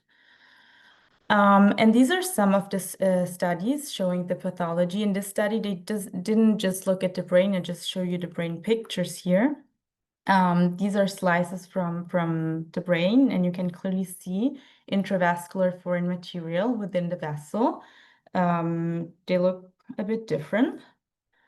And then this is also from the same study. This picture shows again in the center a vessel with foreign body material inside, and then the light pink area that is ischemic tissue around it is likely caused by the blockage of this vessel. And then if you zoom in, you can see all this granulation tissue, or in other words, like immune cells reacting. This is another nice paper by Maxime. And what I really like in this paper, it actually combines the MRI pictures of a patient that had nice lesion and then the histologic section of the same patient. And you can see there's something that looks like a fiber or something clearly that is not patient tissue. It's a foreign body material. And then around it, there are a lot of there's granulation tissue and immune cells reacting. And this is basically the same again for body material and immune cells around reacting. So far, so good. We know there is foreign body shed-off and immune response, but I think there's still some open questions to this. First of all, we don't really know how and why this material shed off and what exactly sheds off. Second, how common is this phenomena and how much is actually embolized during a procedure? And third, why only such a small subset of patient mounts a response? Because, I mean, 1% of nice lesion is very low if we think that this shed-off is occurring much more frequently. And so let's go through these three questions very briefly. First, how does material shed off? And this is just one of the examples how this can happen. But I think it's a very nice study by Rasmus Stahl and Professor Bendorf. And they looked at the hydrophilic guide wires. And this is a microscopic picture of the insertion tools. And you can see that they have like very sharp edges at the tip. So imagine when you insert a wire, the coating might shed off. And this is exactly what they did in their experiments. They backloaded the micro wires with different degrees. And you can see moving to, so the first two pictures are A and D. In those, the wire was backloaded straight and then with progressive curves. And you can see how the shed-off increases dramatically. But also when you load it straight, I mean, there's still shed-off, right? And I think every kind of step where there's friction between catheters or materials, there might be some particle release. And this could be true, for example, in mechanical thrombectomy as well. And here, talking about mechanical thrombectomy, this is another nice study. They looked at the thrombi retrieved during thrombectomy. And what they found is half of the thrombi had foreign material particles either on the surface or embedded within the thrombus. And they were clearly from the neurovascular catheters or devices. And what is also very interesting here is that actually the hydrophilic outer coating was not the most frequent particle found, but it was rather PTFE. And so this shows us it's not just the coating, it can come from various sources. And then for quantification, we still don't know how much we contaminate during procedures. And this was a question I was trying to respond to. And I used different approaches. First of all, I looked directly at the blood of patients undergoing neurointervention, specifically aneurysm embolization procedures. And my idea was to measure a delta before and after the intervention. But I did not find delta. So in some patient, there was an increase, but in other patient, the amount decreased. So I think this was just not the right way to measure. And this were the sizes. You can see it's 20 to 100 micrometers, the most abundant sizes. And when you think of the vessel, those are much, much smaller. So my hypothesis is that all this shed-off might just lodge in the vessel, and this is consistent also with the pathological studies we've seen. But then we try to still answer the question. And so we simulated the procedure, 10 hemorrhagic, so aneurysm treatments and 10 stroke treatments. In this time with this setting, so in big glass jars, because I mean, flow models, they're made out of plastic. So we wanted to minimize cross-contamination.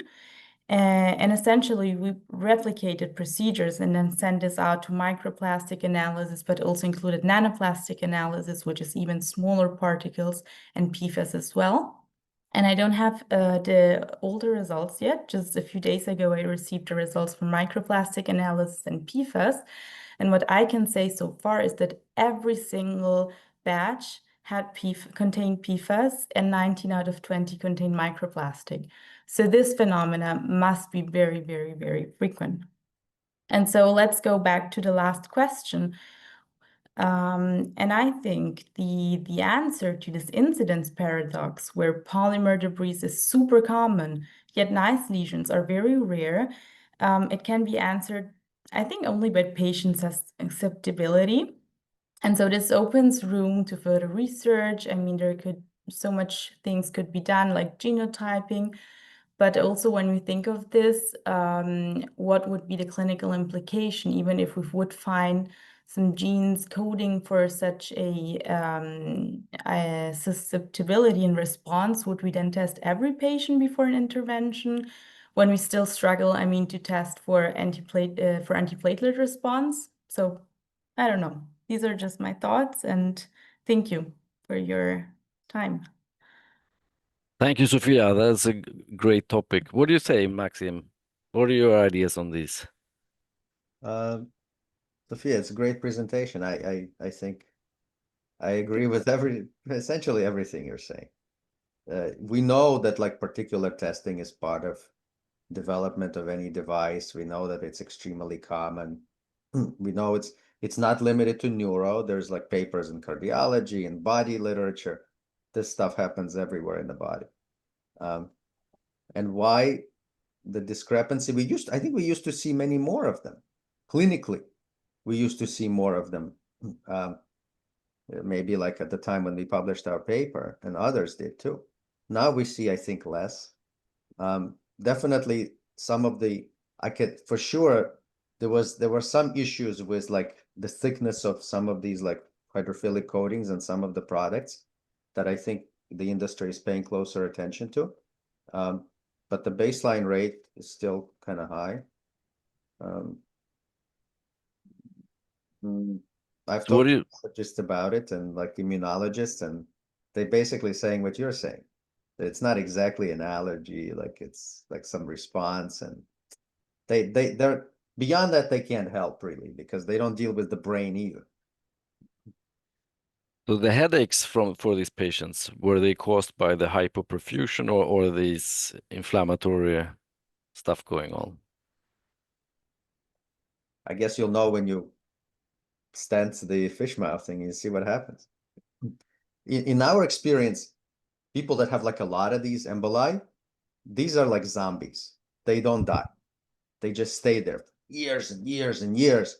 And sometimes we've treated them with steroids, the edema shrinks. 2 years later, it pops up again, like in some other spot. It's very like it's scary to think of it. Yeah, and I think also the fact that they reoccur in different locations, this is something I also struggle to understand why. So if the foreign material embolizes somewhere, how does it happen that it then moves? Or I mean, this is something I still don't understand. I don't think any of us. The best thing we can think of is, sorry, Rene. No, the implanted device can lose some other parts of it. So that's absolutely possible. Yeah, another possibility is that these microparticles are in our blood. I mean, the blood of the patients, like thousands of them, and they become visible and important once they become bigger. How do they become bigger? Because not just one of them, but many more of them just stick together. So one possibility is that this may happen in almost every case, but not in all cases. These little particles will go all together in one single spot. And the same, after some time, these particles which go around in the blood everywhere, they are always there. At a certain point, they will come all together in a certain spot and become bigger and become relevant.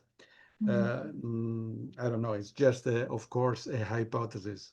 Yeah, absolutely. So I think during a procedure, for sure, there is a lot of concentration just in one territory.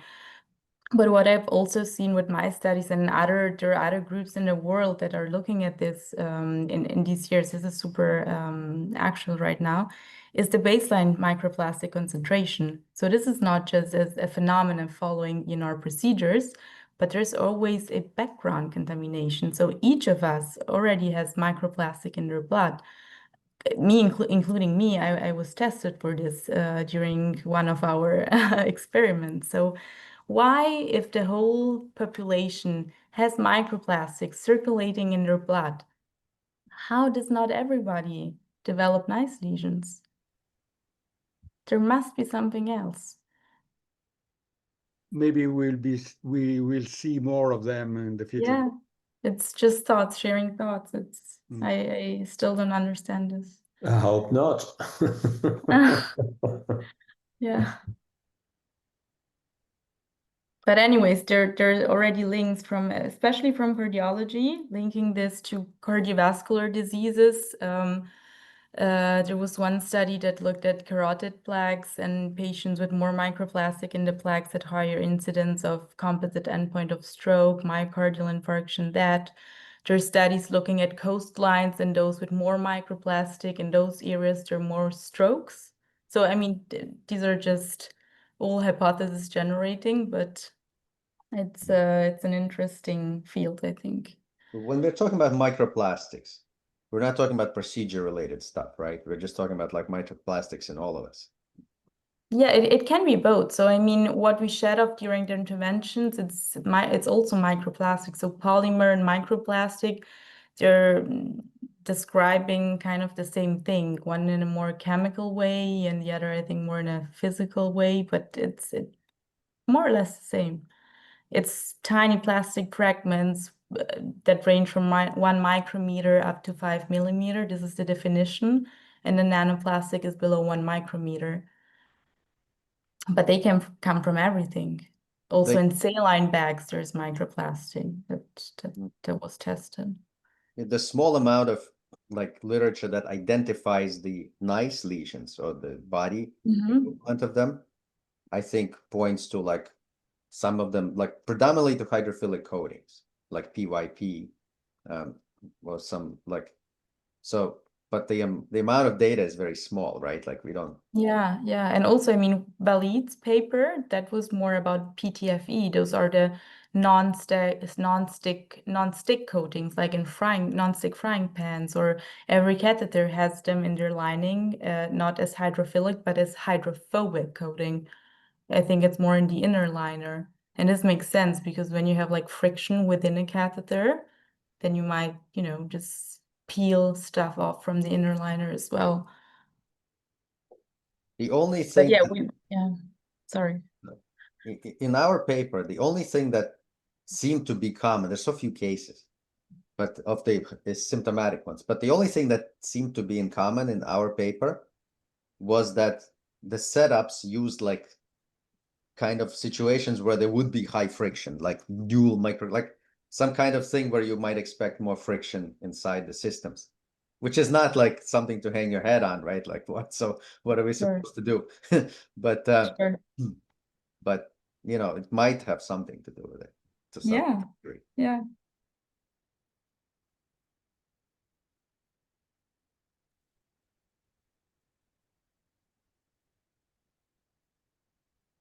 Okay.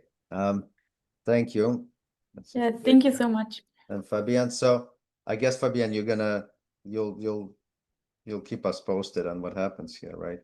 Yeah. Any other thoughts to go back to the case? Any other suggestions? Anybody else have anything? One question to Fabian. When the aneurysm grew, you did a DSA where you saw that it was a fusiform aneurysm. In retrospect, of course, we're always more intelligent, so it's completely biased. But if you would have seen this aneurysm from the beginning as being a fusiform aneurysm or incorporating two arteries, would you have delayed treatment? I mean, no. but because the funny thing is I did this, so do you see my share now?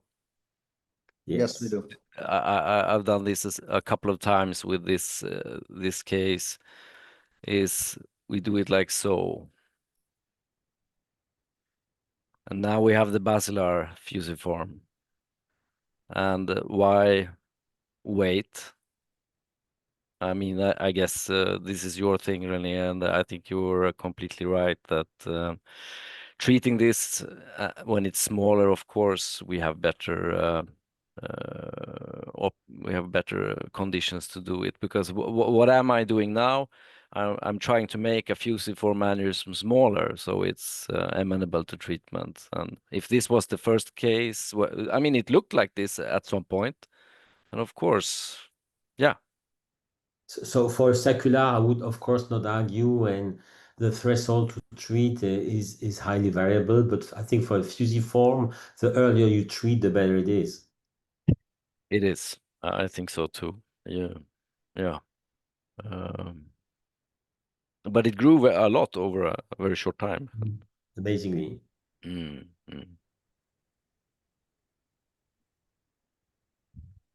other ideas, thoughts? I can only say, I mean, in our institution, the increased use of MR and availability has helped us tremendously to understand a lot of things. I mean, we understand more of we do routine after every thrombectomy. We do routinely after aneurysm treatment, all in AVM. It's expanding our understanding of things a lot. So, and the addition of MR perfusion and having dedicated physicians really wanting to push this has it's invaluable. So and I think this will be of course the thing all over the world, and also I can share with you, I don't know if you're maybe interested to see the capabilities of the CT that we have, which is quite extraordinary. So I will show you this here. So this is now, I know, just a second, show you this. No, okay. It's not, it's a lot of data, but look at this now. This is a CT angio. You see the resolution of this? The photon counting CT. Yes. You have it too. Yeah, we do, but we don't use it the right way. You have to. Because it's not, it's used only for outpatient. I mean, whatever. It's a hard explanation why, but I'm very jealous essentially. But Yeah. I think when people the more people get these CTs, the more it's going to be important for us as a field to make sure that the protocols are right. Because you need to have a lot of photon, whatever. So it's not just having the CT, it's also creating the kinds of protocols that you did. Yeah, it needs someone to take care of it, of course, but I would say that it has changed our practice a lot. And but the photon counting, it was not a neurovascular thing. They wanted to do photon counting for thoracic, for abdominal, but it is absolutely fantastic for neurovascular. So I think this will revolutionize our practice. It'll definitely change our practice a lot. Yeah, yeah. In many ways. But I would say this, that like in this kind of aneurysm, one thing I'm really interested in, and I'm curious if you could, when you go back, to do like the highest resolution, best Dyna CT, Vaso, whatever, cone beam CT you can, and see if you can pick up vasovasorum, potentially. Because I think that's probably beyond the resolution even of a photon counting CT at this stage. But we can maybe see it. Okay, so this is it. Let me show. So which resolution is better? Is it photo counting or is it the CBCT? The cone beam is still, I would say, superior, but not by much. You also have the arterial injection, though. It's not just a matter of spatial resolution. It's also the contrast. The contrast if you inject directly with the rate you want in the artery. Yes. So this is the cone beam. That it on top of the aneurysm right there. You go back. Stop. Go back. See, there's something draping over the aneurysm now, right there. This thing here. Yeah, is that like a bystander, another artery running along, or is that in the wall? Not sure. I guess the aneurysm is much larger, so At some point, it would Can be a you bit see the small. hole you made in the flow diverter when you entered it to put This a is coil? Yeah. yeah. So this is another interesting thing that we can see with so I mean, of course, you know, the cone beams. You can see the braids, how they are expanded here. But for if we push the photon counting, let me see, we will be able to see the braids here also. Okay, look, this is the photon counting. Quite good, no? Amazing. It's amazing. The one kind of like litmus test of how good our cone beam CT is when in the non-DFT devices, we can see the cobalt chromium wires in like a pipe. Like you can see that, then you know, like it's really like the best that I think we can do today. So if that's like, if photon counting can do that, wow. Yeah. So maybe Rene, you were kidding if I could see my hole, but I will now, next time I will make an image of my hole. It sounds bad. Sounds bad? Never mind. I had a question about the management of this patient. This is Jim Milburn from New Orleans. Yep. Initially, the aneurysm, you dealt with a stenosis, which you fixed, and then the aneurysm grew, but then the aneurysm looks like got smaller on that last one. Am I wrong? No, it grew, and then after taking the patient off dual antiplatelets, it shrunk, or it did not shrink, but it thrombosed. So at that point, the aneurysm's sort of healing, right? So you've already dealt with this. No, Jim, I don't think so. I think the part filling is smaller, but on cross-sectional, the aneurysm was bigger. Yes. And the M1 is still growing, Jim. Yes, this is a very, very important message here. Okay. So the aneurysm itself is growing consistently regardless of what we do. What we are changing is it's remodeling of the inferior part to make the branches are moving. This is shrinking, but this part on top is growing, yes. But after going from taking the patient off dual antiplatelets, the thrombosis induced in the top part here. So this is the circulated part is smaller. Well, there's a possibility that would keep thrombosing and you could fix it. I just wonder if another 6-month follow-up or something would be cool. Max wanted to throw in 2 more stents, so I you already dealt with stenosis at one point. I don't know. Yeah, I think our experience is that this will keep growing, and as long as there is a circulated component here, it will grow. And in my experience, this will not. If it heals in a much shorter time. But this has gone already over a year now. So did the flow diverter increase the rate of growth because it was already growing before, or did it reduce it, or did it have no influence? We'll never know. But it was already growing before. It was growing before, and I would say that the flow diverter changed a lot of the flow or the circulated part, but for the diameter of the aneurysm has been consistently, I would say, growing. Which is is our experience, no? Is it yours too, Rene? That Absolutely. Yeah, Dodi. Sorry, Fabian. Can you have a section of the flow diverter in the middle of the aneurysm seen really from like just to, I want to see if the upper part and the lower part are in connection around the flow diverter. Sagittal view, yeah. Yes, it is. It is. Yeah. So when you say that this lower part is becoming smaller, there is no lower part. Yeah, yeah. See, it's just one big aneurysm with yeah. inside. Yeah, there's no compartments here. It's Yeah, just exactly. So yeah.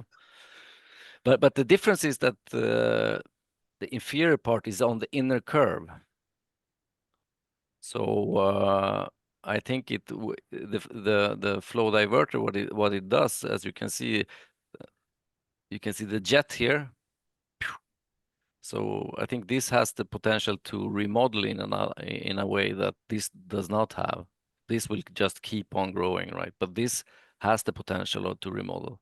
But I'm very one of the pessimistic, important, Fabian. Very Huh? pessimistic. I'm very pessimistic about that. About I what? think the About this important differential factor. remodeling. Oh, but you can see it here. You can see it is completely different. Okay, look at this branch. It No, comes I'm not saying that it's not changing. Mm. It's changing, but the whole aneurysm is growing. My concern is that in trying to save this branch, which I agree, like is possible, like is not an unimportant branch, but I think I'm just willing to like risk this branch and put in two more and aggressively go and let collaterals develop.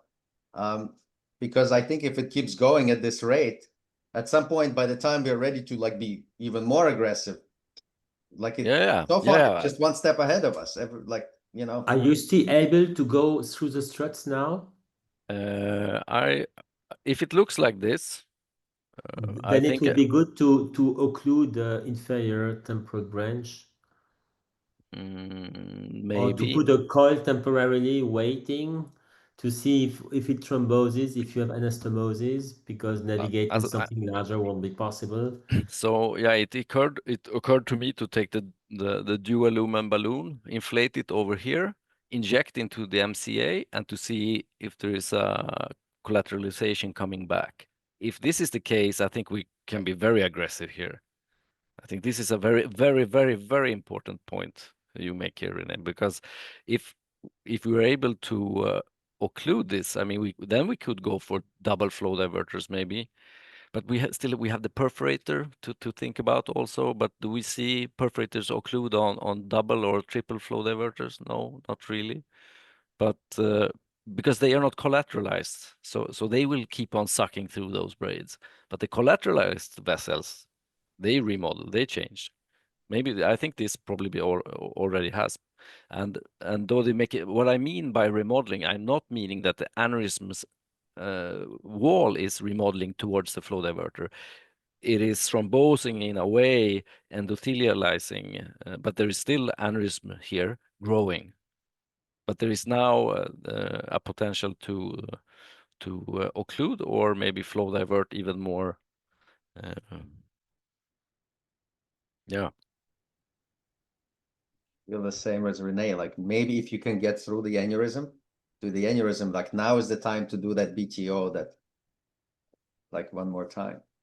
There was a question from Luca. Is it possible to put a covered stent if the BTO is it is not, I would say it's possible. Is the covered stents to get them to the M1 is I don't think it's a good idea. And secondly, there are perforators. There's a large perforating coming off here, so but I don't think I never attempted even doing this. So, but can you do it? I think you can with the strong hands and a will to do it and favorable anatomy. But I would say that the perforators are probably collateralized.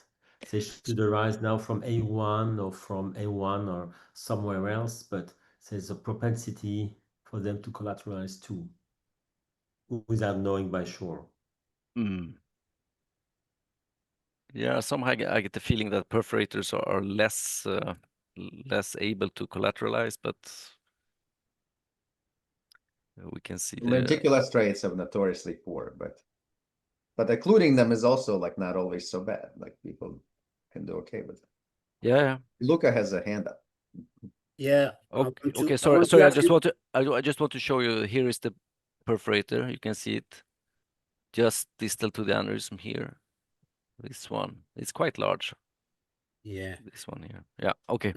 I don't know if I'm wrong, but in the proximal part, the flow diverter seems to be a little bit far from the wall.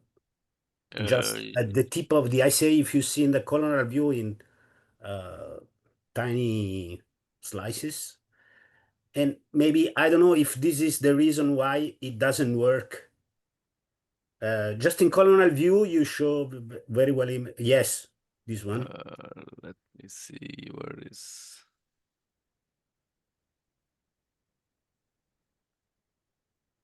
Look, go on. No, maybe I'm wrong. I saw a space between the struts and the. It was in the beginning. There was somehow a little bit of endo leak maybe here, but this is gone. Okay, sorry. Yeah. But this is also why angioplasty is good to do, or stent plasty or flow diverter plasty to make sure that you have good adaptation. Okay. And the problem of the perforators is the same with the idea of having a bypass surgery. So it would be nice if you could occlude the M1, but you cannot because of the perforators, I guess. So even a bypass now is no more possible. No. I'm answering a question on the chat. Okay, I mean, thank you, everybody. In the interest of time, we'll move on because we always stay past 2 hours, which is fantastic because we have great discussion. So thank you. We'll obviously we'll hopefully, Fabian, thanks so much. A lot of learning here.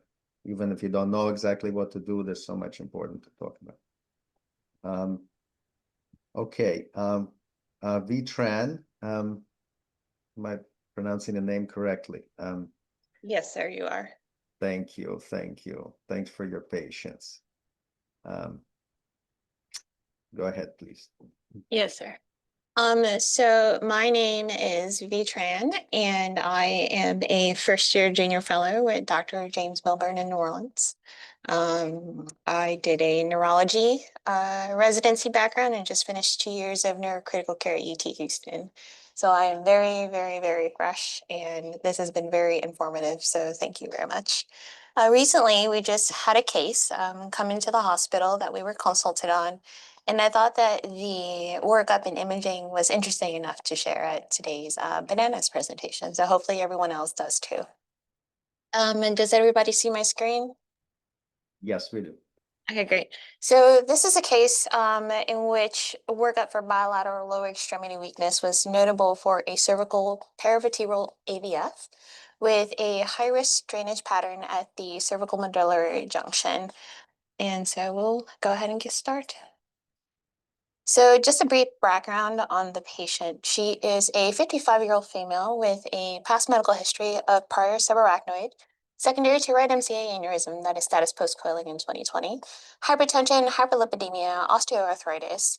She initially transferred in from an outside hospital because she had bilateral extremity weakness, described as not being able to move her legs, being bedbound. That quickly progressed to involve her right upper extremity, and she also reports having involvement in sensory loss below the waist. She received an MRI spine, which was read as notable for longitudinal extensive cord edema from T1 through T6. And given that longitudinal extensive cord edema, she was treated with 5 days of IV solumedrol, which showed no improvement in her lower extremities, Plex for 5 sessions over a period of 10 days, a round of IVIG, IV Decadron, and oral prednisone, all of which still did not improve her motor extremities and weakness.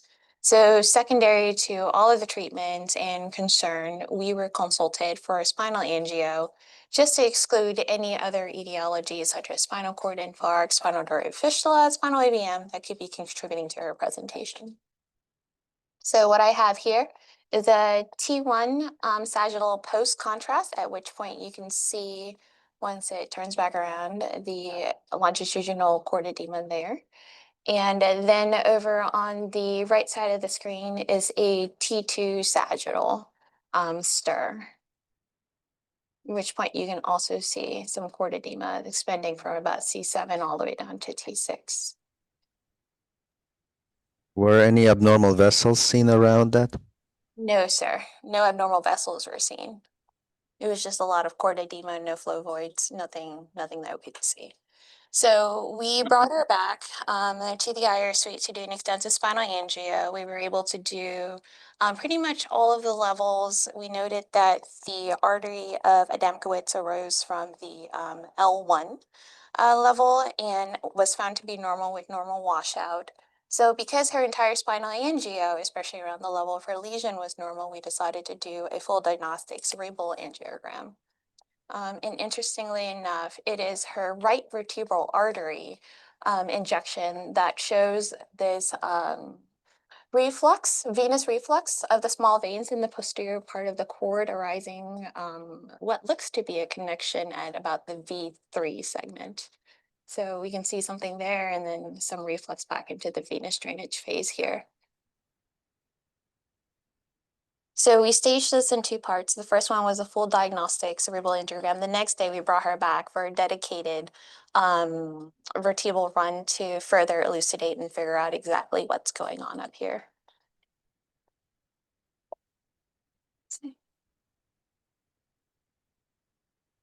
And so as you can see, this was a run, and this was a longer run so that we can see that there is extensive venous filling and reflux further down into the posterior part of the spinal cord. And so the question is, what exactly is this? There's thought that it is a cervical dura AV fistula, but with it being so high up, arising from the V3 segment, particularly at C1, C2, is this at all related to the thoracic lesion and the cord edema from C7 all the way down to T6? And does that have any relation? Can you show again this run and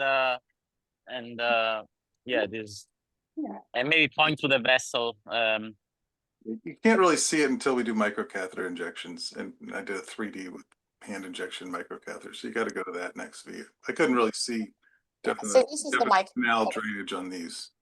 Yeah. So this is a microcatheter run here, and the microcatheter is parked off of a very small branch, right by the V3 segment, right by a turn. And so that's why we're...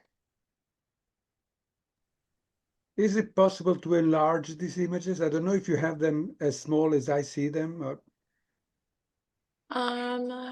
let me see if I can pull this up.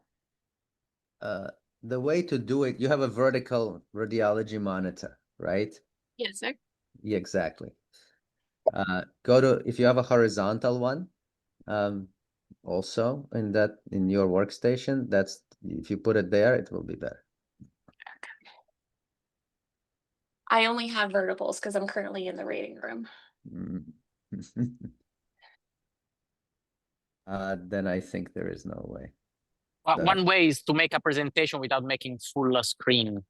But it's hard for me to explain with my own words how to do that. I would like to not be in presentation mode.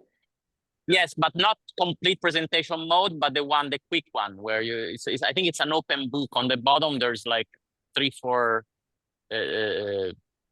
buttons, and it's not the one that you use to press. Okay, yes, so that one, no, the one on the right, yes, that one. Try this. No, it's still the same. All right.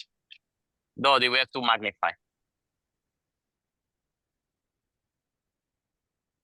Go to the CT cross-sectional images of this. That's where you can see things.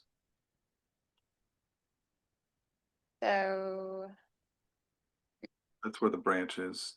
yeah, so essentially what we did, and my thoughts initially was to just discuss briefly the vertebral anatomy and, essentially what could this branch be coming off of the V3 that's contributing to the early reflux into the venous system, and what venous system from an anatomical standpoint could be involved in that early venous reflux phase that we were seeing on the microinjection run. And so what we ended up doing was the problem is that I think, as Jim is saying, like the question that I think is the main question here is, where is the fistula? Is it epidural? Is it dural? Is it PL, right? And the answer to that comes from the cone beam CT. Go to the CT. In many cases. Or yeah, like that. Yeah, The axial one's the best one, if you want to just flip to that. And here you also see the reflux into the spinal veins. So I think that there's a solution to the screen sharing stuff. If you go to, there was a comment here. So if you go to share, and then you choose advanced, And under advanced, you choose the part of the screen, and then you can just choose your mid part of the screen. You go to the share in Zoom. I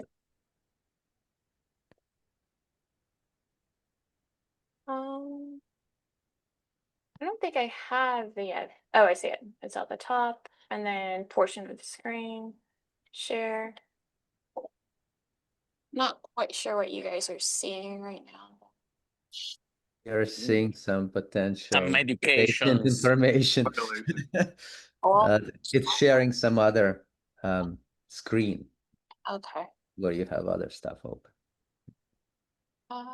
Well, I don't think that's going to work very well. Yeah, I then. think if you go to that 13, I think people will be able to see what we're talking about. Yeah, sorry for asking, but That's okay.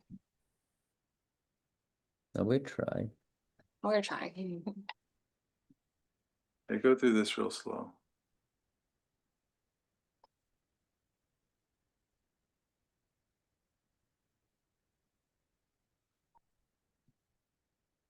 So our question is, most of this venous flow is extra spinal, right? Most of it's in the paraspinal veins. There's a little bit that of a high risk feature that goes up into the posterior fossa, and then we have this network of vessels around the cord that goes down to the mid cervical level. First, I wasn't sure if those were all veins. Where is the microcatheter?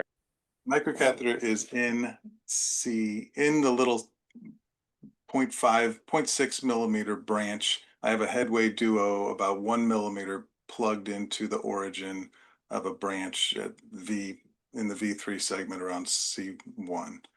That's the So- body type 2C, All right? a microcatheter injection that we're seeing here. So part of what we see could also be normal supply to the spinal cord on top of the fistula. I'm not saying there's no fistula, but the same branch may also potentially supply the spinal cord. this is exactly my question, and I showed it to. I wasn't sure if that stuff around the cord was just normal dural supply, because I'm not exactly sure. It's hard to figure out what this branch is supposed to normally fill. So at first I was thinking that maybe that's just normal arterial supply to the dura, but there is some flow there is some venous flow, if we found the right image, in the posterior fossa. So I'm thinking this is secondary venous flow, but it's not dilated along the cord. So really, can this, if that is venous flow, minimal venous flow, which would be high risk, but is that enough to cause something in the upper thoracic spine? That's really my diagnostic dilemma here. And I thought this was a nice place to ask. My vote is no. My vote is that I agree that there seems to be some disease here, but the signal abnormality that you show in the upper thoracic spine seems very much separated from these. And yeah, and you've been inside that vessel, so probably you're the best one to vote here what this is. But when I just look at this image, it seems a lateral spinal artery supply. This would be a classic lateral spinal artery territory. But again, you know better, I would say. I agree with Eitan. I think it's very unusual for edema, for the maximum amount of edema to be away from the fistula, from wherever the feeding artery would enter the fistula site if it were the fistula. Also, without seeing venous connecting. If the veins were going all the way down, maybe. Right, and they're so small, they don't look particularly congested, right? No, they don't. And you see, mostly it's the posterior veins, right? Maybe thinner MIP might help actually, because that might separate from the like here. I suspect, as Eitan says, it's the lateral spinal that's being supplied here, and you see the veins. But we pull up the sagittal cone beam run and stop in the middle, and you can kind of get an idea. Now, that's not to say that there isn't a shunt there in the thoracic area, right? The question is, could there be a shunt in the thoracic area? And the difficult ones are the ones that don't have the enlarged veins, because you know it's going to be if it's a shunt, it's going to be very, very small shunt with no venous outflow, just like congesting the cord because the venous outflow is impaired. But they can be very, very small. Go like one more frame forward there. Yes, maybe one more. That was it.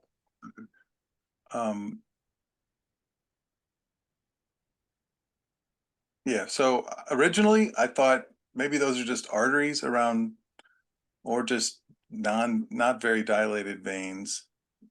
So I originally told the surgeon, I don't think surgery is going to help. I don't think I can embolize this because I could only get in the branch by about 1 millimeter or so. So, but then I kind of talked myself out of it, and yeah, there we go. There you can kind of see the venous. If you go back a couple images, you can really see that there is some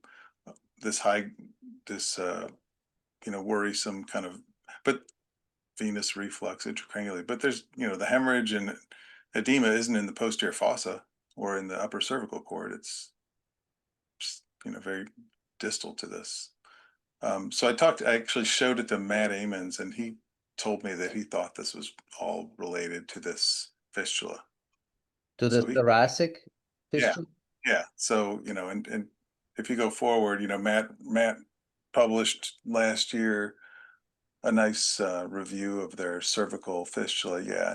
And this would be number 5. It's a paraspinous AV fistula, and those have a low likelihood of having high risk features, but they look, at their review, and I don't know, he kind of thought that he's changed my mind and thought maybe I do need to get this patient back and get surgery. We could always do surgery just in case, because the patient's not getting better from, all the other treatments. I'm familiar with this paper, James.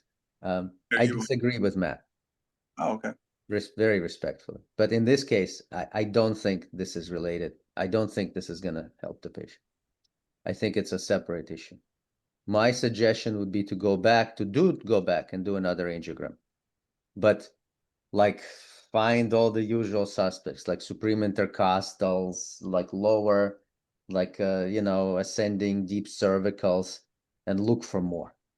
Yeah. So my partner did the first angiogram, and I came back and I said, well, you need some more stuff. So I did the microcatheter injections and the CT stuff the next day.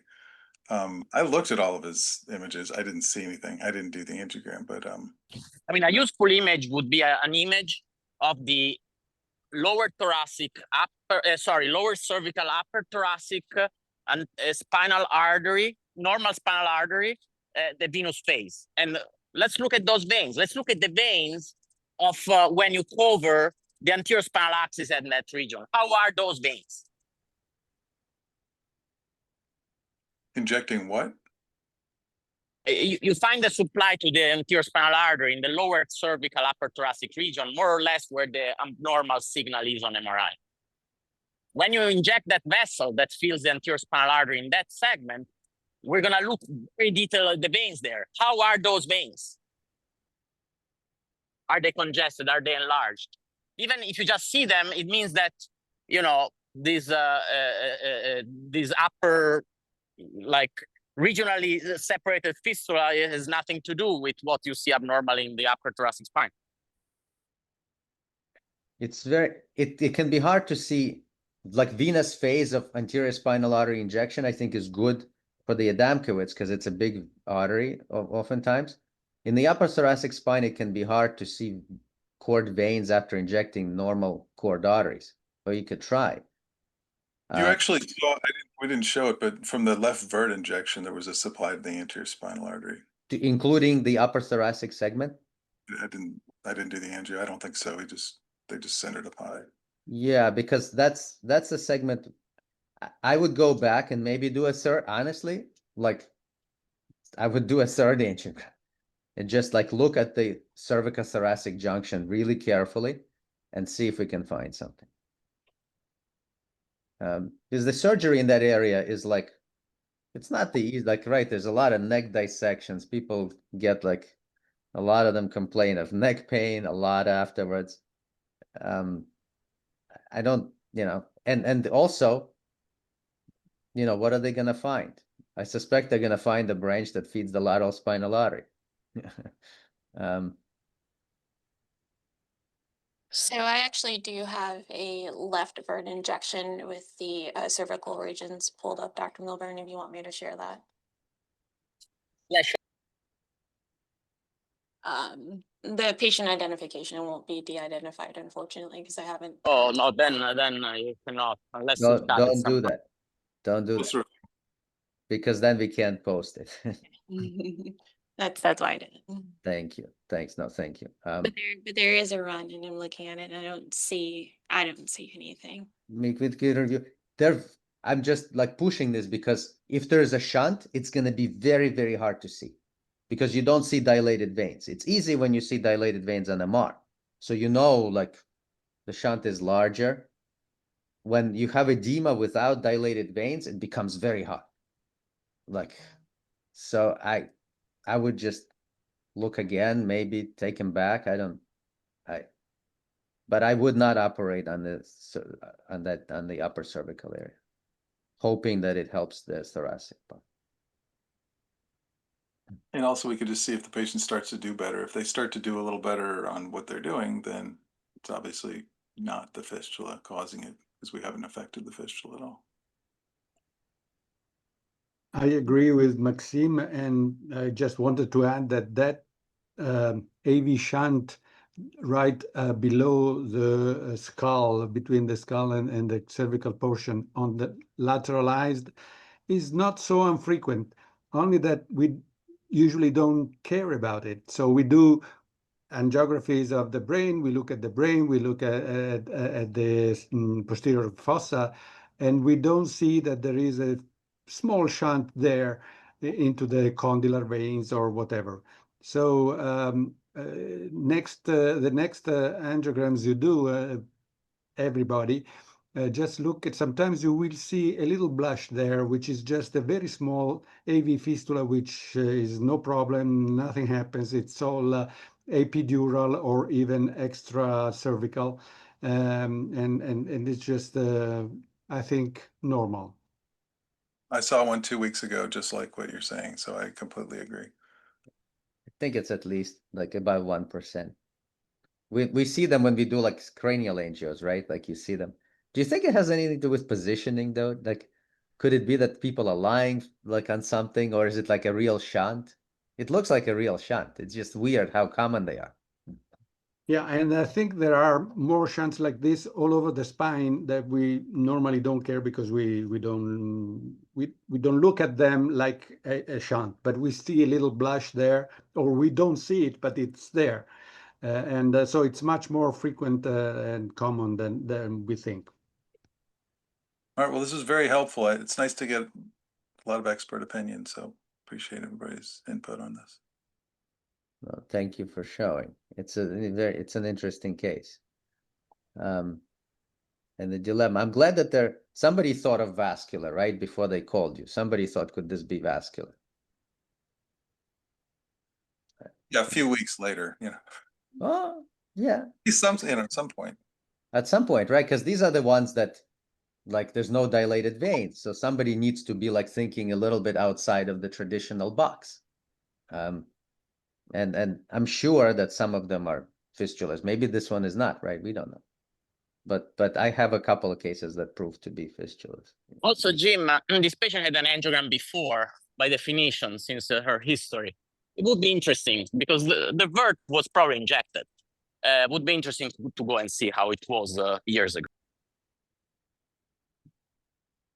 Oh, you're right. Just from it was done at a different institution. The aneurysm coiling. Yeah, but that's a great point. If I can get those films, I didn't have them available. They probably shot the verts before. Luca is asking if we can see the MR images again. Sure. Yeah, the first image on the left of the screen, that was enhancement. It was a T1 fat sat. So you can see the enhancement up in the top of the. It's just kind of jumping because of zoom, you know. There it is. And that's the stir, which best shows the edema. So the enhancements, it goes all the way up to the top of that image. I assume they did all the usual things, lumbar punctures, Yeah. zillions of Yeah, labs. Yeah. And they got all the labs. The poor lady had 3 lumbar punctures. Yeah. Even though we're in the South, we do know what we're doing. I know you all think we're stupid down here, but you know, we're not New York City, but we still know what we're doing. Awesome. We just don't know. I think we just don't know what some of these things are, though, right? We do all the labs. Many of them are not vascular, right? Probably most of them. It's just some weird thing that, I mean, the next that I'm sure they're starting to talk about biopsies and right. That's another thing to consider, maybe. Can I say one thing? Maybe it's not necessary to see the spinal anterior artery at the distal cervical and thoracic tract. Maybe just if you inject the Adenkiewicz and you could see the vein in the normal time after 50 seconds, it's improbable that there will be a shunt, not? Do you agree? I'm not sure, Luca, because the Adamkiewicz, usually they drain low, right? Usually the normal drainage is, so if we see normal drainage of the Adamkiewicz, I don't know how much that tells us about what the upper thoracic part is doing. And it's the upper thoracic arteries are very small often. I don't know. But it means that the venous drainage is like segmented in the different parts. It's not as Yes, it could be, because if it is a shunt, it means that the venous outflow is like completely messed up there, right? Yeah. Because there is no outflow. That's why like this. If it's a shunt, Yeah. so I think the best chance to find the shunt is to inject the artery feeding the shunt, not the anterior spinal, and to see venous drainage. Normally, I Yes, think it's important. but if you don't see the shunt and you want to be sure that there is no shunt, if you see the vein, medullary vein in normal draining time of veins, they did it. They did it. okay. They have the you have a complete spinal angiogram with the Adamkiewicz, and the outflow and the venous flow was normal, right, James? I looked at Adamkiewicz because that's something I do look for, just to look at how it kind of flows in, and if it kind of dissipates quickly, or if it just hangs up, you know. And sometimes in fistulas, you'll just see the artery of Adamkiewicz and it'll just stay there, kind of like with a prolonged arterial transit, I guess, just because of the venous hypertension.